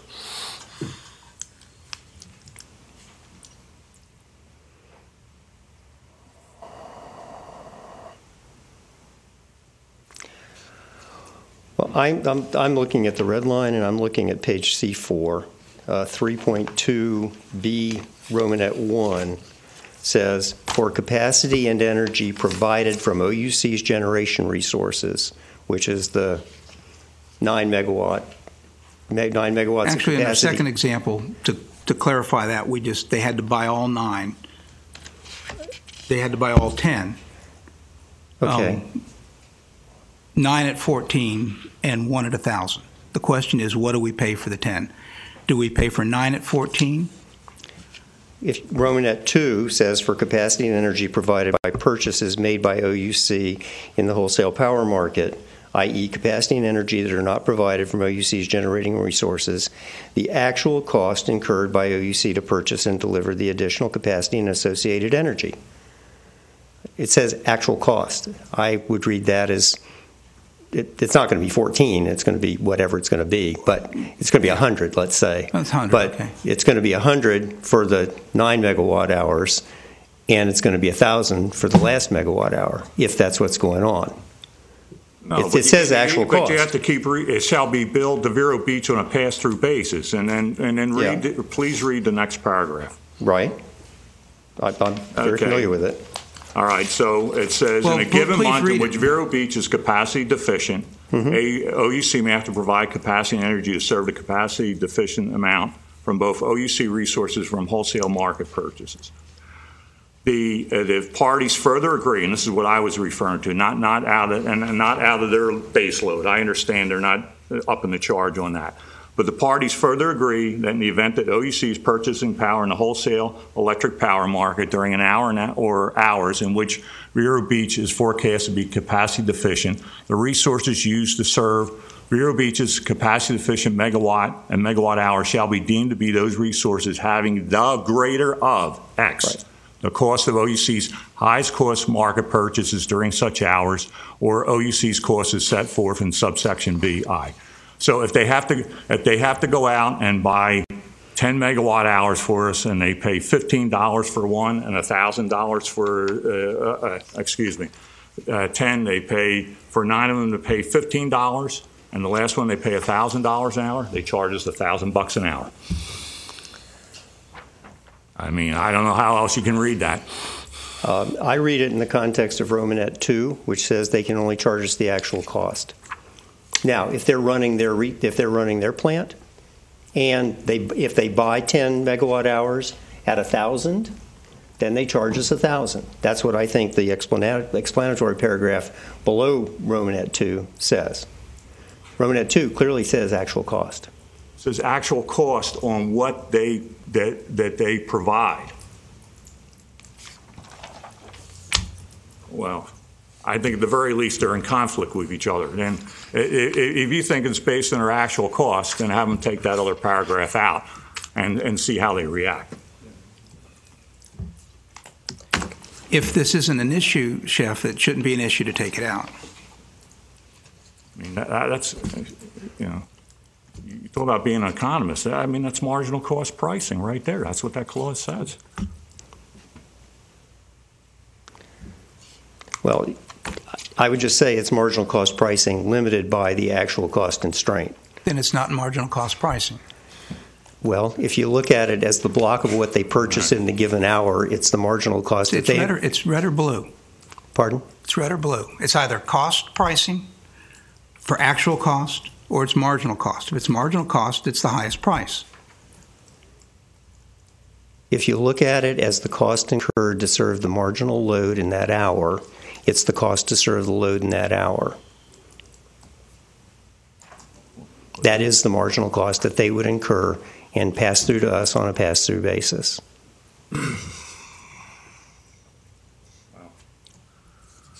As Warren, the city finance director, if we get hit, you'll know why. If it's not an issue, I don't.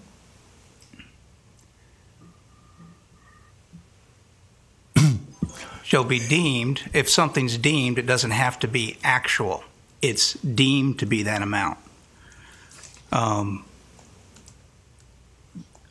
Shall be deemed to be those resources having the greater of X, the cost of OUC's highest cost market purchase during such hours.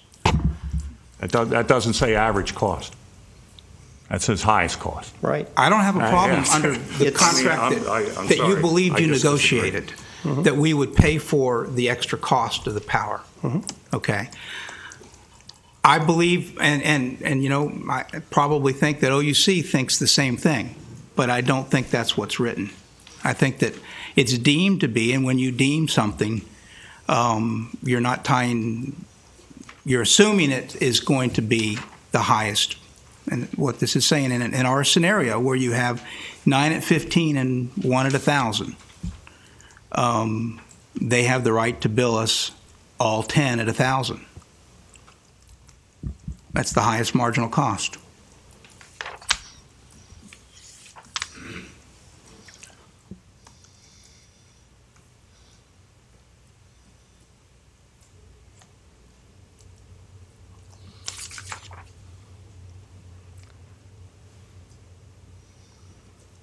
Well, I think at the very least we should pass on an example to OUC and see how they interpret it. And maybe append that to the contract as an example. You have other examples in here where you have examples of calculations, and that way we won't be subject to litigation or differences of opinion. That would be my suggestion. I had just written myself a note to take that up with our counterparts at OUC in that way. I have a question, please. Sure. Hey. You talked about OUC being concerned about us gaming the system. Is there a chance, or could they not game the system too? Because if the situation is such that we are using more capacity than we had anticipated, presumably other people that they are supplying are in the same situation, and therefore could they not allocate their resources towards the people who have the lowest cost, and then put all of the market purchases onto our contract? My observation is this: OUC has a strong built-in incentive to serve us from their resources, because when they serve us from their resources, they get the higher demand charges. If they serve, by accounting or whatever, if they serve us from market purchases, it's a straight pass-through, and they don't make anything to their bottom line. So I think they have a strong incentive to serve us from their resources. Okay.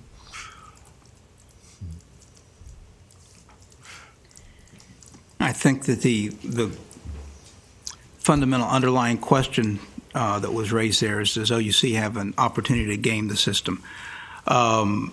Is a valid one, or to game the contract, because it's been my opinion over the last few years that the contract that we have with them and the way they operate Stanton 1 and 2 would be, if we had those in control of those assets.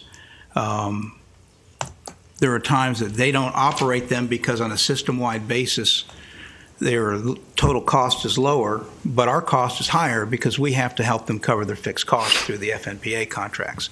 And so they don't, the economic interest of the city of Vero Beach and what assets run or don't run at any one point in time is different than the economic analysis to the whole of the OUC system. And that's something that's been very frustrating for me for those months where they would shut down Stanton 1 or Stanton 2 and collect the millions of dollars from us in the fixed payments. And we wouldn't get a de minimis amount of electricity from it. And we would, on a per megawatt hour basis, we're paying over an extreme amount. But that's under the contract that as it exists, and it's something that's frustrated me. So I think my colleague's underlying question is, do they have an ability to game this contract? They're all worried about us gaming it. And I think we should be worried and evaluate this from a standpoint of, do they have an opportunity to game it? So.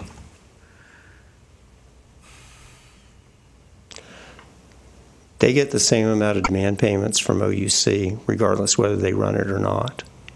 Exactly. So hypothetically, I think you're asking the question, do they have some incentive to not run it so that they No, that's not, no, that was an example of the decision to run or not run Stanton 1 or 2 right. is colored for them because Vero Beach and the rest of the FNPA, through these entitlement contracts, is helping cover their fixed cost. I don't think that's right. Okay. Well, I'll tell you why. I may be wrong, but I believe that the reason I don't believe that's right is I believe they make their decisions on the basis of standard utility operational dispatch modeling. Okay. If they think they're going to need to run it, they'll warm it up, and if they think they need to crank it, put it online, they'll put it online based on load projections, other resource availability, and relative fuel costs.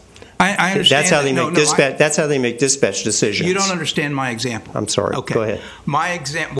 What my frustration is if you look at the city of Vero Beach's system, isolated from OUC's overall system. I agree that they're doing their overall system under standard energy policies. But if you looked at our system, that we have an economic incentive to make a different decision just on our system that they do on their own. There's nothing we can do about that at this point in time, so I'm not getting into that. But it raised the question for me, have we evaluated this? They're concerned about us gaming the contract. They've expressed that to you.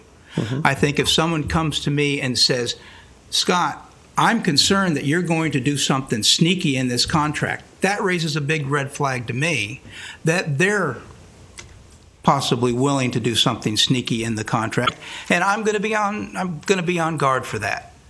And so we are amending this original contract, which has a huge number of flaws, is an extremely one-sided. And we have fixed some of those, and I see that the force majeure issue is now no longer one-sided. There's some other issues that are still exist in this contract. But again, going back to the demand charges, we had the right to ask them. There was no component in the original contract to force them to reconsider it. They graciously agreed to reconsider the number and lowered the cost. But under the original contract, as it was explained to me at the time, we did not have a way to force that or to renegotiate that. We had agreed to accept their calculation for to 2029. And that would be, if we're amending the contract, that would be a useful thing to add, that there would be a provision for us to sit back and say, we need to, bring in perhaps a third party to look at the, okay? That's actually in the existing contract, and it's in the new contract in subsection 3.2F. Okay. If OUC and Vero Beach, it wasn't that they were exactly gracious, although they probably were a year and a half ago when they agreed to refigure our demand last year under the existing provision. But it's on page C5 of the red line, Scott. Okay. And it's the last sentence in 3.2F. It says if OUC, but they had to do it. If OUC, because we had recourse, exactly what you said. If OUC and Vero Beach are unable to agree on the forecast prepared in any year during the term of this agreement, take out First Amendment, amended, and you've got the existing provision today. Vero Beach may, at its own cost, hire a mutually agreed independent third-party consultant to develop a forecast, and the parties shall be bound by the results of such third-party forecast. That's in the existing agreement. Okay. And it's in the new agreement, too. I appreciate, and I stand corrected on that. At the meeting where the OUC came, that was not the impression that I came away from, that we had no recourse. Right.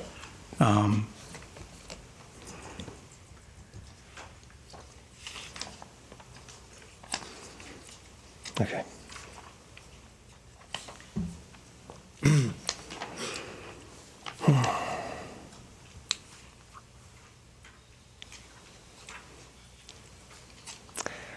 I think we've covered everything on this slide. Only 90 minutes. With some trepidation, the attorney says. Other provisions, and just so you'll know, folks, I mean, this is an amended contract.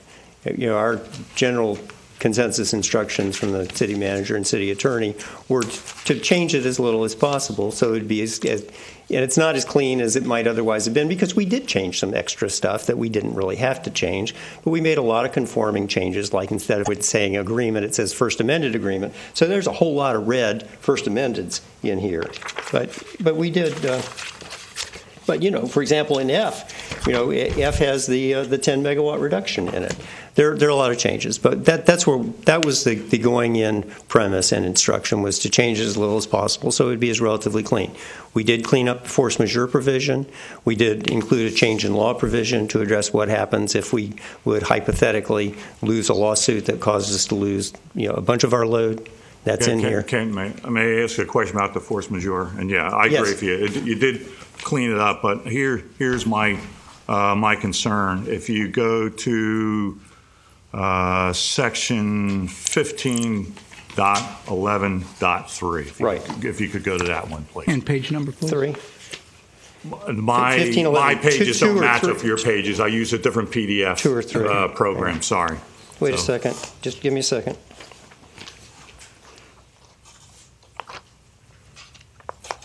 Yeah, 15.11.3. Okay.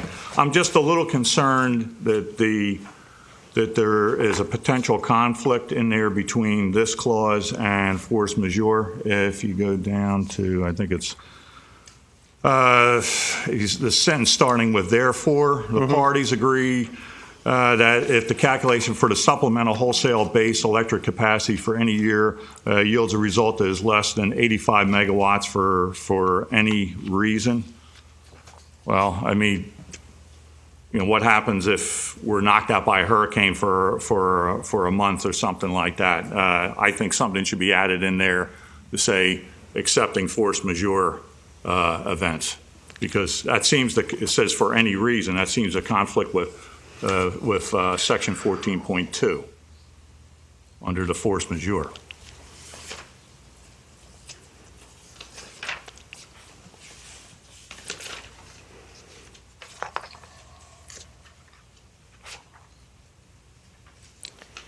Because force majeure, either party can get out. Because I was the one that sent the note to Mr. O'Connor to ask to have that changed. You weren't the only one, but that's fine. We can't communicate. Understood.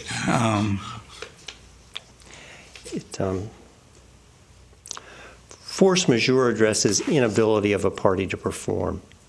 Right, because of an act of God and why don't you and things like that. So I'm sorry. Go ahead. I'm interrupting. Why don't you explain, Jeff, the way it was under the initial contract that we both? Can we just maybe just go? You have a concern what I'm saying is wrong, or I'm sorry. Go no, ahead. it's. I'm not sure. I'm not sure there's a conflict between 1511.3 and the force majeure. The way it is, Scott, is we don't have any protection on a force majeure. You know, I wasn't here in 2008. It wasn't my contract. I understand that. And I looked at it and I said, When I saw that, my jaw dropped. And it was on my radar screen too to fix that. So I'm glad you guys called that to my attention. But back to Mr. Wright. So why Yes, sir. why do you think there is no conflict? Because it says for any reason under 1511.3. I mean, just reading it literally, there seems to be a conflict between the two sections. And when I do contracts, I try to avoid any ambiguity, if possible.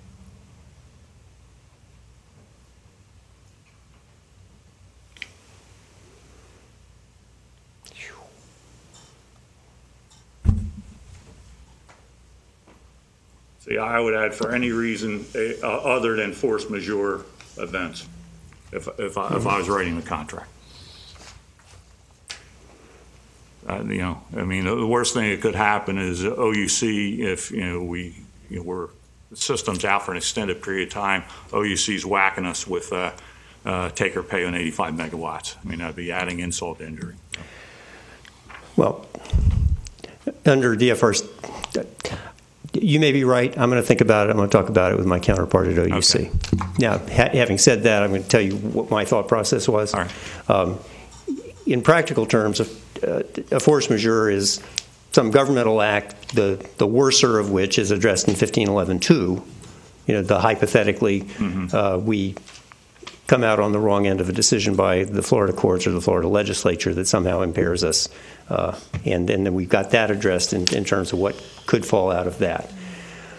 1511.3 is really intended to address what happens if we if our load falls off for some reason. Like we get widespread installation of solar during the PPA term, et cetera, et cetera.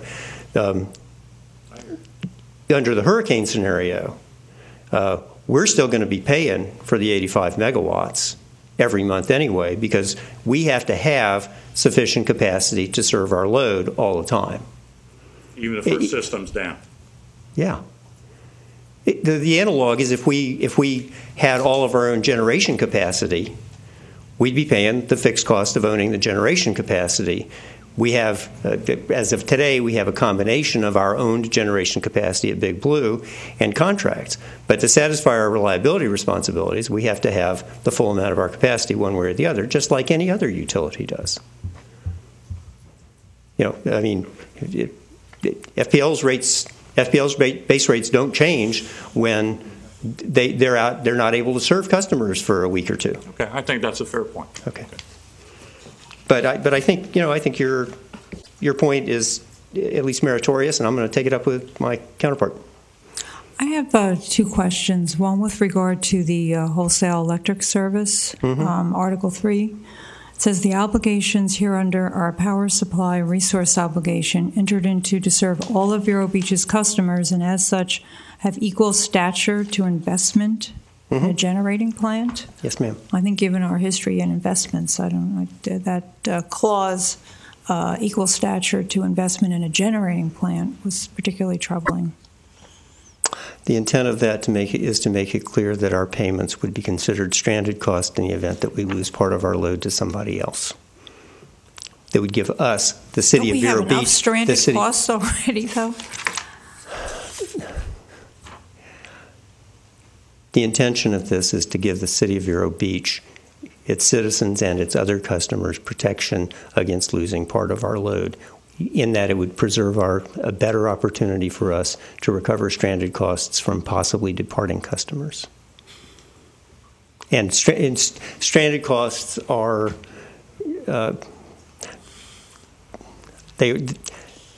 we have underwater costs right now. They're not really stranded costs. The PPA, the FMPA contracts are underwater. You know, nobody's arguing that. Even the St. Lucie contract is underwater because the cost of power delivered is higher than the market cost.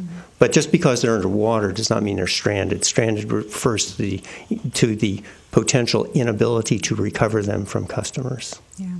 Well, as you know, too, a considerable time has been spent devoted to discussing closing the power plant. And this contract seems, again, 180 degrees in opposition to that because it includes an option to lease the power plant. And not only that, but to provide plant management services. That's Articles 12 and 13. And in addition to that, to establish a project executive and review committee, which sounds like another layer.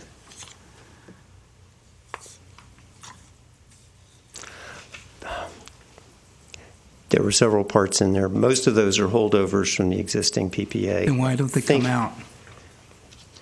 Well, the answer to that is because we were trying to change it as little as possible, so it would be as clean as possible. I'm glad that Ms. Moss brought up Article 12 because I think this is a very important article, and I don't think that the public understands that OUC has the option to lease that property and to build a power plant on it, and that we're obligated to honor that lease for the useful life of their assets, which would be 50, 60 years. I will tell you that we can get Mr. Clement back down here if you want to, but I represent to you that I have discussed it with him, and he has made it very clear to me, as I have communicated to OUC, that the ability to lease that site, it would require a referendum under our charter. And this was in the existing is in the existing contract. Does OUC have an intention to exercise this option? None that they have ever expressed to me. And I will add to that, I don't know why they would want a power plant down here. Would they have an objection then to removing this option? Because to me, it would make it very difficult for us once we have closed down the power plant and we have removed it. I don't see how we could perhaps borrow money to put in a marina or some other improvements that we may choose to do going forward, as long as it's subject to an option that OUC could then come in and exercise their option. And I'm not sure that I understand the issue of the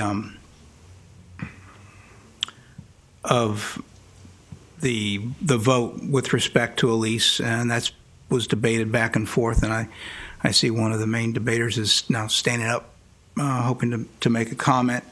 But this is a pre-existing option that probably pre-existed that charter change. If it didn't, I would.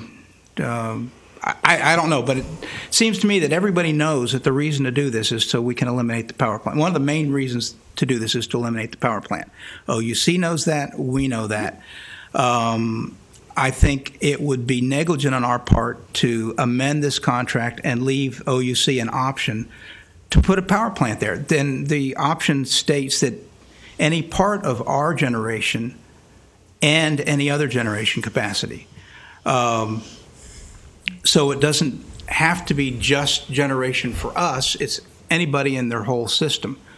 And we're happen to be giving them the gas contracts that would enable them to run have the capacity to run this.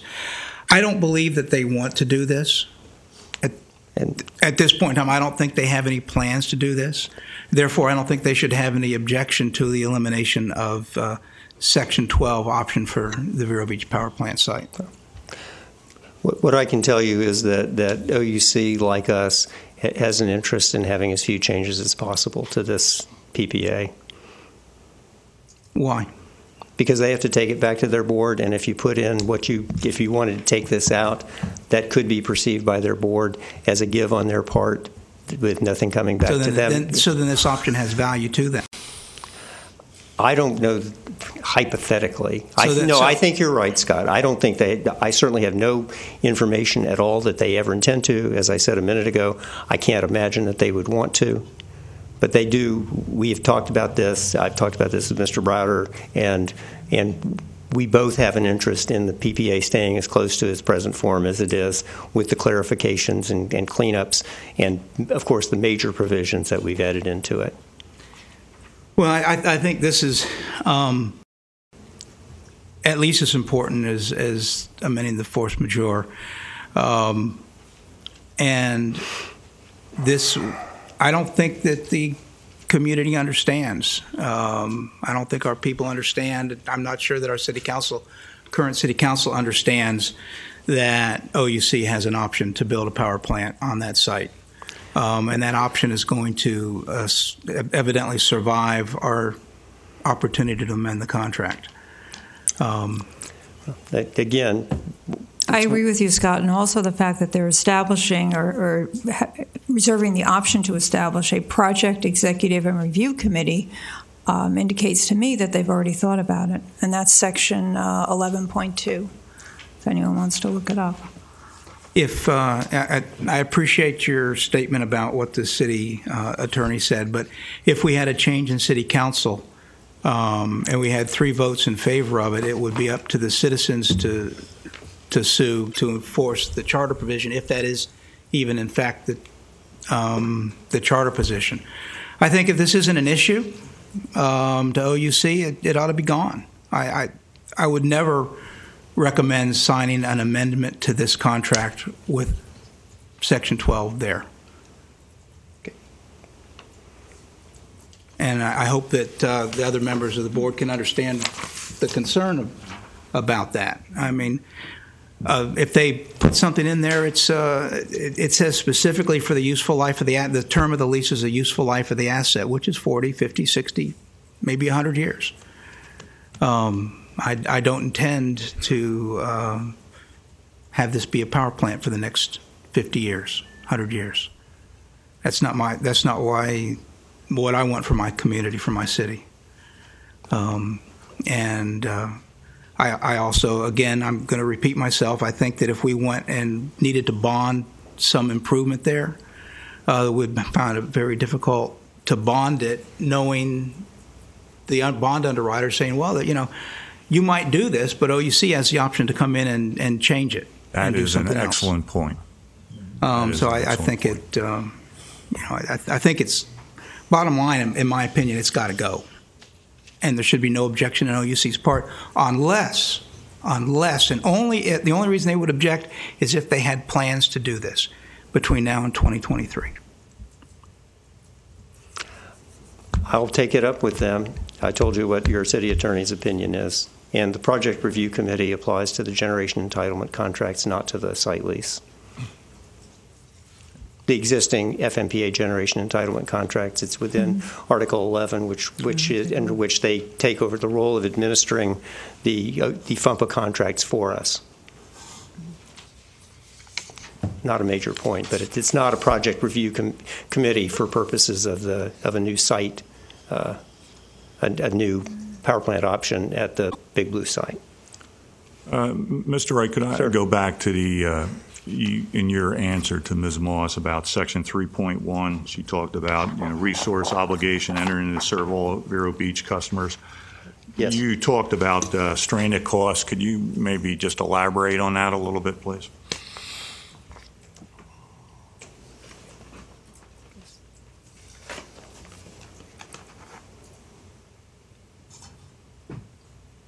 Is it Section 12, 3.1?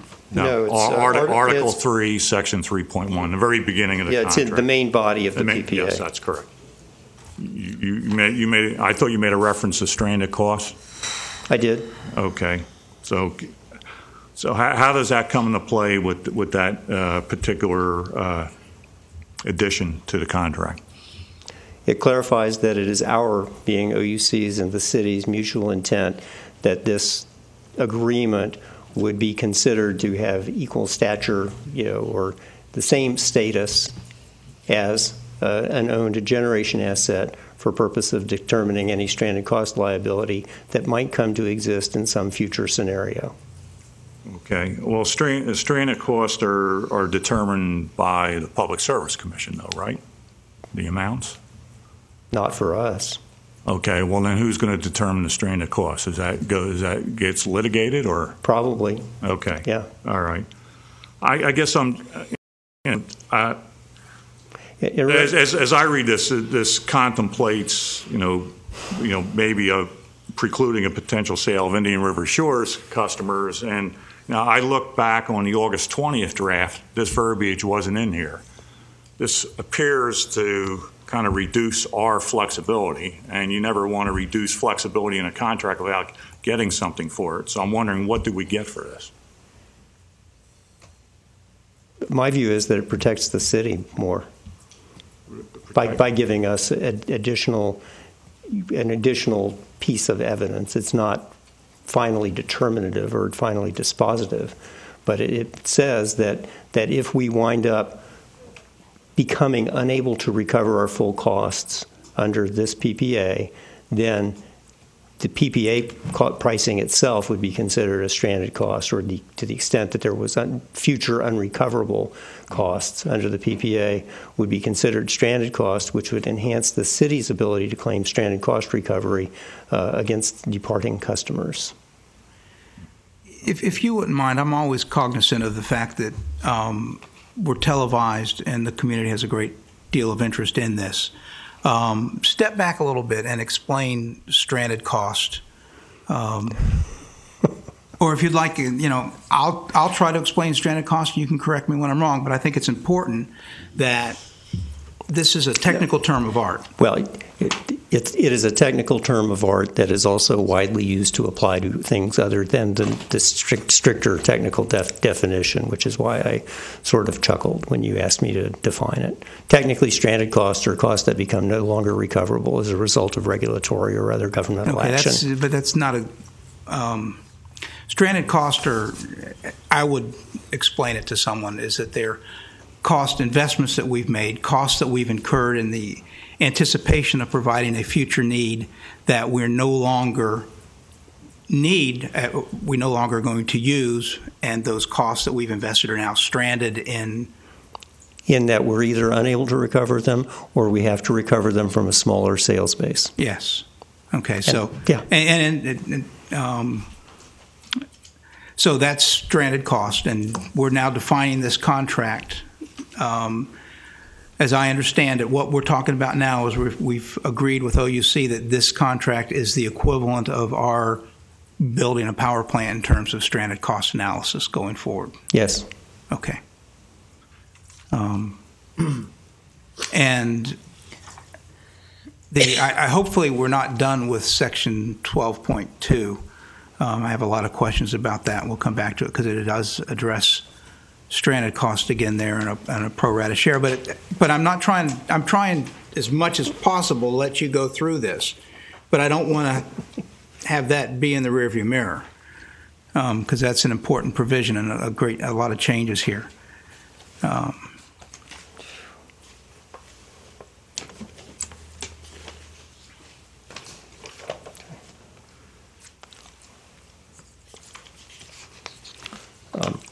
You just mentioned Section 12.2, Scott. That's the site lease.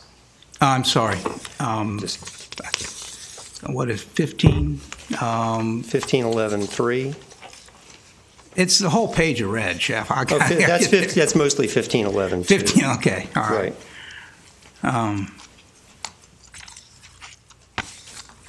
Yeah, page 23. 1511.2.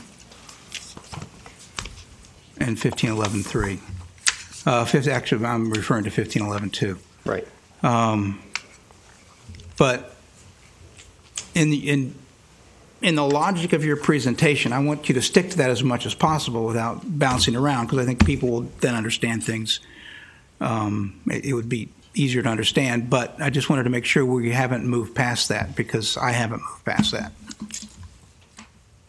Well, we're in the change of law provision, so on the second bullet point, and that's this. Okay. Yeah. All right. I guess my first question is, has this affected, is the $50 million, $20 million penalty figure, is that still effective? Yes. Okay. So this is on top of that, or in addition to that, or does not replace that?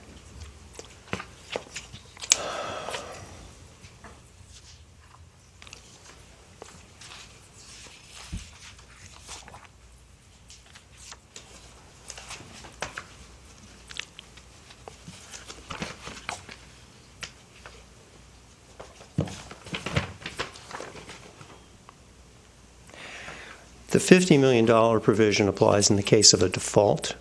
Okay. This 15.11.2, sorry. Whatever. Yeah, that's right. Lots of numbers. Yeah, 15.11.2 is not a default scenario. It's a special species of force majeure, a government. It's the equivalent of a special governmental force majeure action. Okay. As I said earlier, hypothetically, if we were to lose a lawsuit that might hypothetically we be subject to. That were to take away like all of our customers outside the city, or hypothetically legislation that might take away our ability to serve outside the city limits. And you say hypothetically. Well, I want to say when you came to us with the November, with the October position, the October offer. One of the objections that was raised, I believe it was raised by me, it may have been others, is what would happen if we take on an 85 megawatt take or pay, what would happen if our base shrunk? You assured us at the time, and again in November, that OUC would have no problem adjusting that figure in the event. I think what I said is at that point in time, it was all hypothetical. We had a handshake that we would address it in the definitive agreement. This is the definitive addressing. And I appreciate that. I appreciate that. So I think I want to look at this. But at that point in time, we were talking all hypotheticals. Now we're being sued by the town of Indian River Shores. And so I think that I want to see how this would operate with respect to, hypothetically, we lose this case. Because I think that now it's just not things in the future. And also, it mentions legislative. Our state representative, who is, she believes, and I would tend to concur, representing the will of her constituents here, the overall will of the constituents trying to affect legislative change. So these things are put in, I believe, to thwart what Ms. Mayfield's trying to accomplish at the legislature and to affect, and I don't know if it's affect what we would have to do in the event that we lost a lawsuit. And so I'd like to see that. I don't know how much of this is a poison pill. Hopefully it's not a poison pill. Hopefully it's just here just simply to protect the city. So with that, I'd like you to kind of go over 1511.2 with us. Sure. If we become so economically disadvantaged that we can't perform, then we're allowed to, we're required to use best efforts to fend off any such action. And that's a bargain for protection to OUC because they're giving us a deal, and and we've got a deal, and we want to preserve it, and we agree with our contract partner that we do want to preserve it, but we're obligated to use best efforts to fend off such an event. If we're unsuccessful, if we're successful in some kind of recovery of stranded cost payments as a result of some such event, then we share with OUC pro rata. If we're ultimately, if we share with them pro rata, what's the denominator? To be determined. To be determined. It's going to depend on. It's going to depend on the amount. To be determined. I mean, it's basically. I think it would be. The fundamental agreement is that we want to come as close as possible to preserving the fundamental economic bargain of this agreement. So, if we lose the lawsuit, and we lose our customer base in the shores, and And as part of that, the courts impose some payments to us for our stranded cost. How do we do this pro rata calculation? To be determined? What if OUC says, well, we want 99% of it? Does OUC get their cost, their stranded cost first before we get reimbursed for our transmission facilities?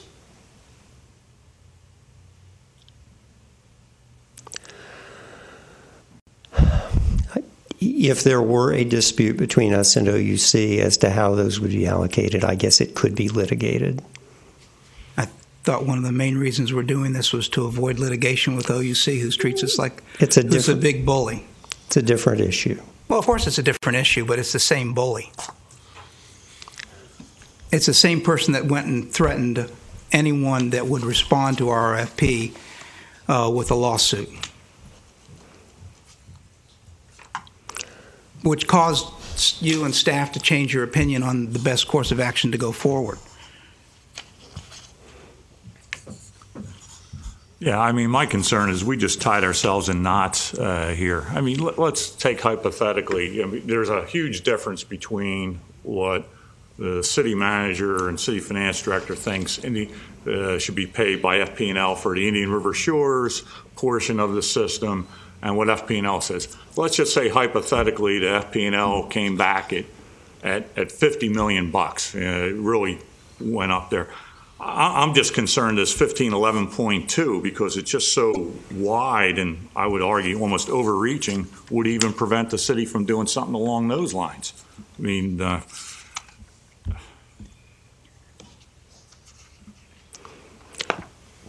so let's say we negotiate a partial sale. Hold it, stop. I'd like to hear Mr. Wright's reaction to that statement. He was ready to give me one. So. I'm sorry.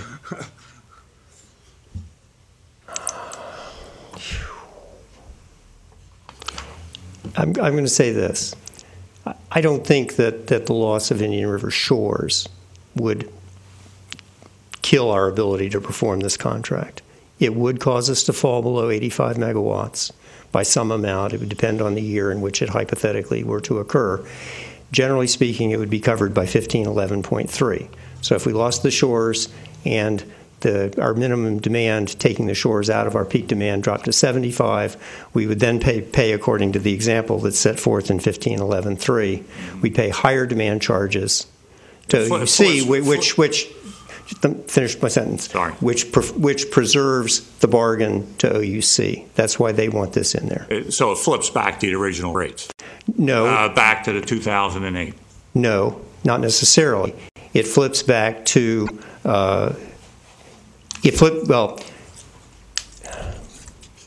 no. It actually flips back to what they thought they were going to get under the new contract rates. So if you dropped from 85 to 84, your demand charges in, let's just say hypothetically, in 2017 would be $10.6 million. Based on an 85 megawatts, they would still collect $10.6 million, but it would be on 84 megawatts, which would increase the demand rate by 1/85th from whatever it is in 2017 to that slight increment. If you drop by 10 megawatts, it would increase by more, which is the example that's contained in this. This is an example for 15, which is the same as for 16 because the demand charges are the same. It would flip up. It's 12,442. It's still less than the existing PPA. The point, responding to your question, is it's determined with respect to the bargain that OUC believes they're getting under the new contract, not the old contract. Okay, maybe I'm a little confused by if you go to 1511.2. If you could read that last sentence. The very last sentence? No, I'm sorry. Last two sentences. Excuse me. Sorry.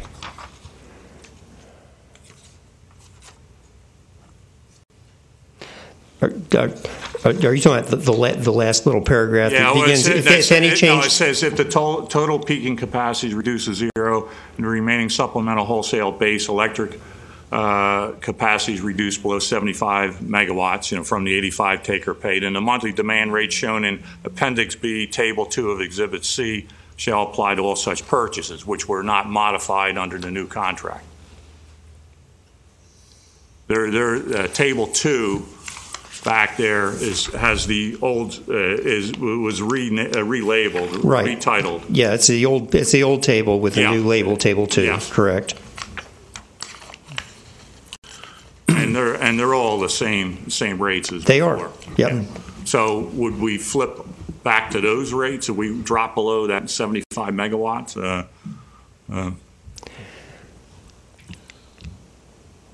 Two things do have to happen. One, we're allowed to start reducing it to ameliorate the impacts to us of this governmental force majeure change in law provision. Okay. We're first allowed to shed peaking capacity. Let's say if our peak demand falls by an amount such that we now only need in the future 24 megawatts of peaking capacity instead of 54, we get to do that. That's a real benefit to us. Okay. In that scenario, our peak demand would have come down. We would be subtracting smaller numbers, 52 megawatts of FMPA capacity and 24 megawatts in this hypothetical example of peaking capacity, and that's 76. We'd subtract that from the new peak plus reserves to calculate the new base product. Using the same numbers, they would produce the same numbers. It should still produce 85 megawatts. Only after we reduce our peaking payments to zero do we start getting into the reduction in the base capacity purchase. Right.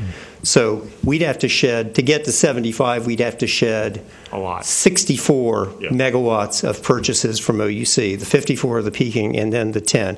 If we go below that, then that triggers going to the higher demand rates. And if it goes low enough that it becomes inconvenient to OUC, this is a negotiated provision, but if it becomes inconvenient to OUC, so inconvenient, if it drops to 27, I said, if it drops to some really low number and they don't want to mess with it anymore, they can terminate the contract, and that's the end of it. Okay. We get to terminate, period. And it's not a default. Now, are we talking about the take or pay? The 85 meg?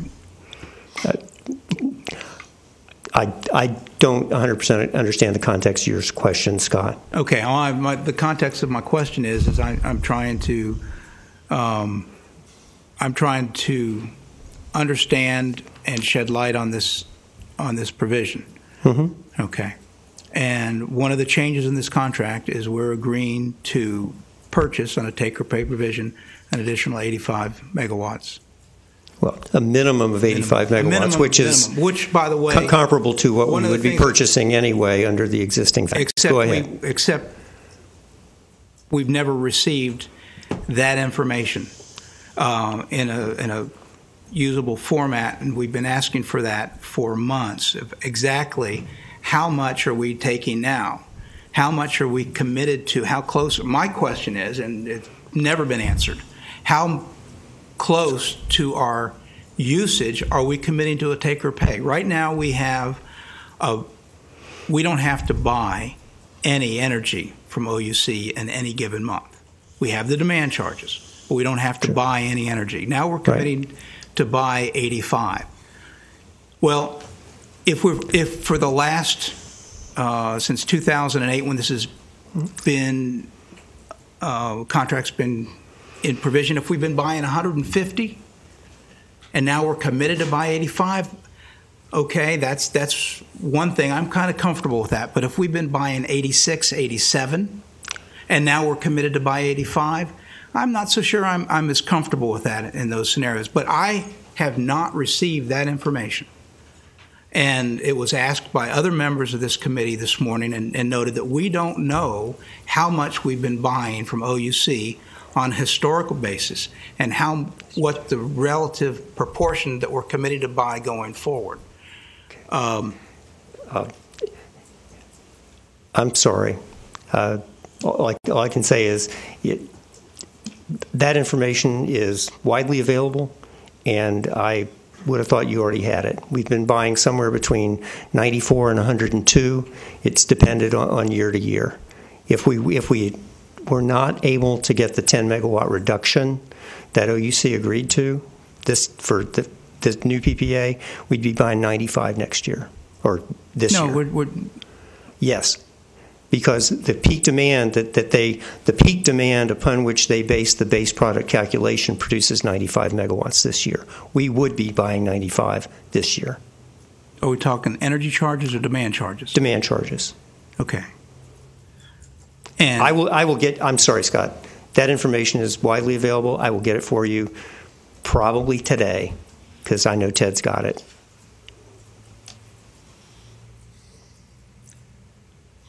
Would you send it to everyone then? Of course. Thank you. Sure. Thank you. Yeah. I just wanted to return to the power plant for a minute and that, Project Executive and Review Committee. Mm-hmm. That's section 11.2, and it's the third sentence. The Project Executive and Review Committee will provide oversight and review of issues that may arise under the general entitlement contracts or at the Vero Beach Power Plant. Was that was that language stricken?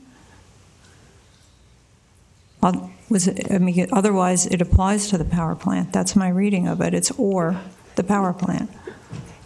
I thought you just said it earlier. Said, well, it doesn't apply to the power plant. It applies only to the general entitlement contract. But this would seem to indicate otherwise.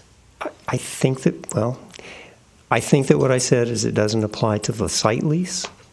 It does apply to the power plant because under the existing contract, and at least for the next few months under the new contract, we'll still be operating the power plant. Mm-hmm. So we'll still be operating the power plant, and that's what this applies to. It applies to the operation of the existing power plant, which presently is Unit 2 and 5. And if the power plant is removed from the contract, as Mr. Stradley and others were discussing earlier, then would that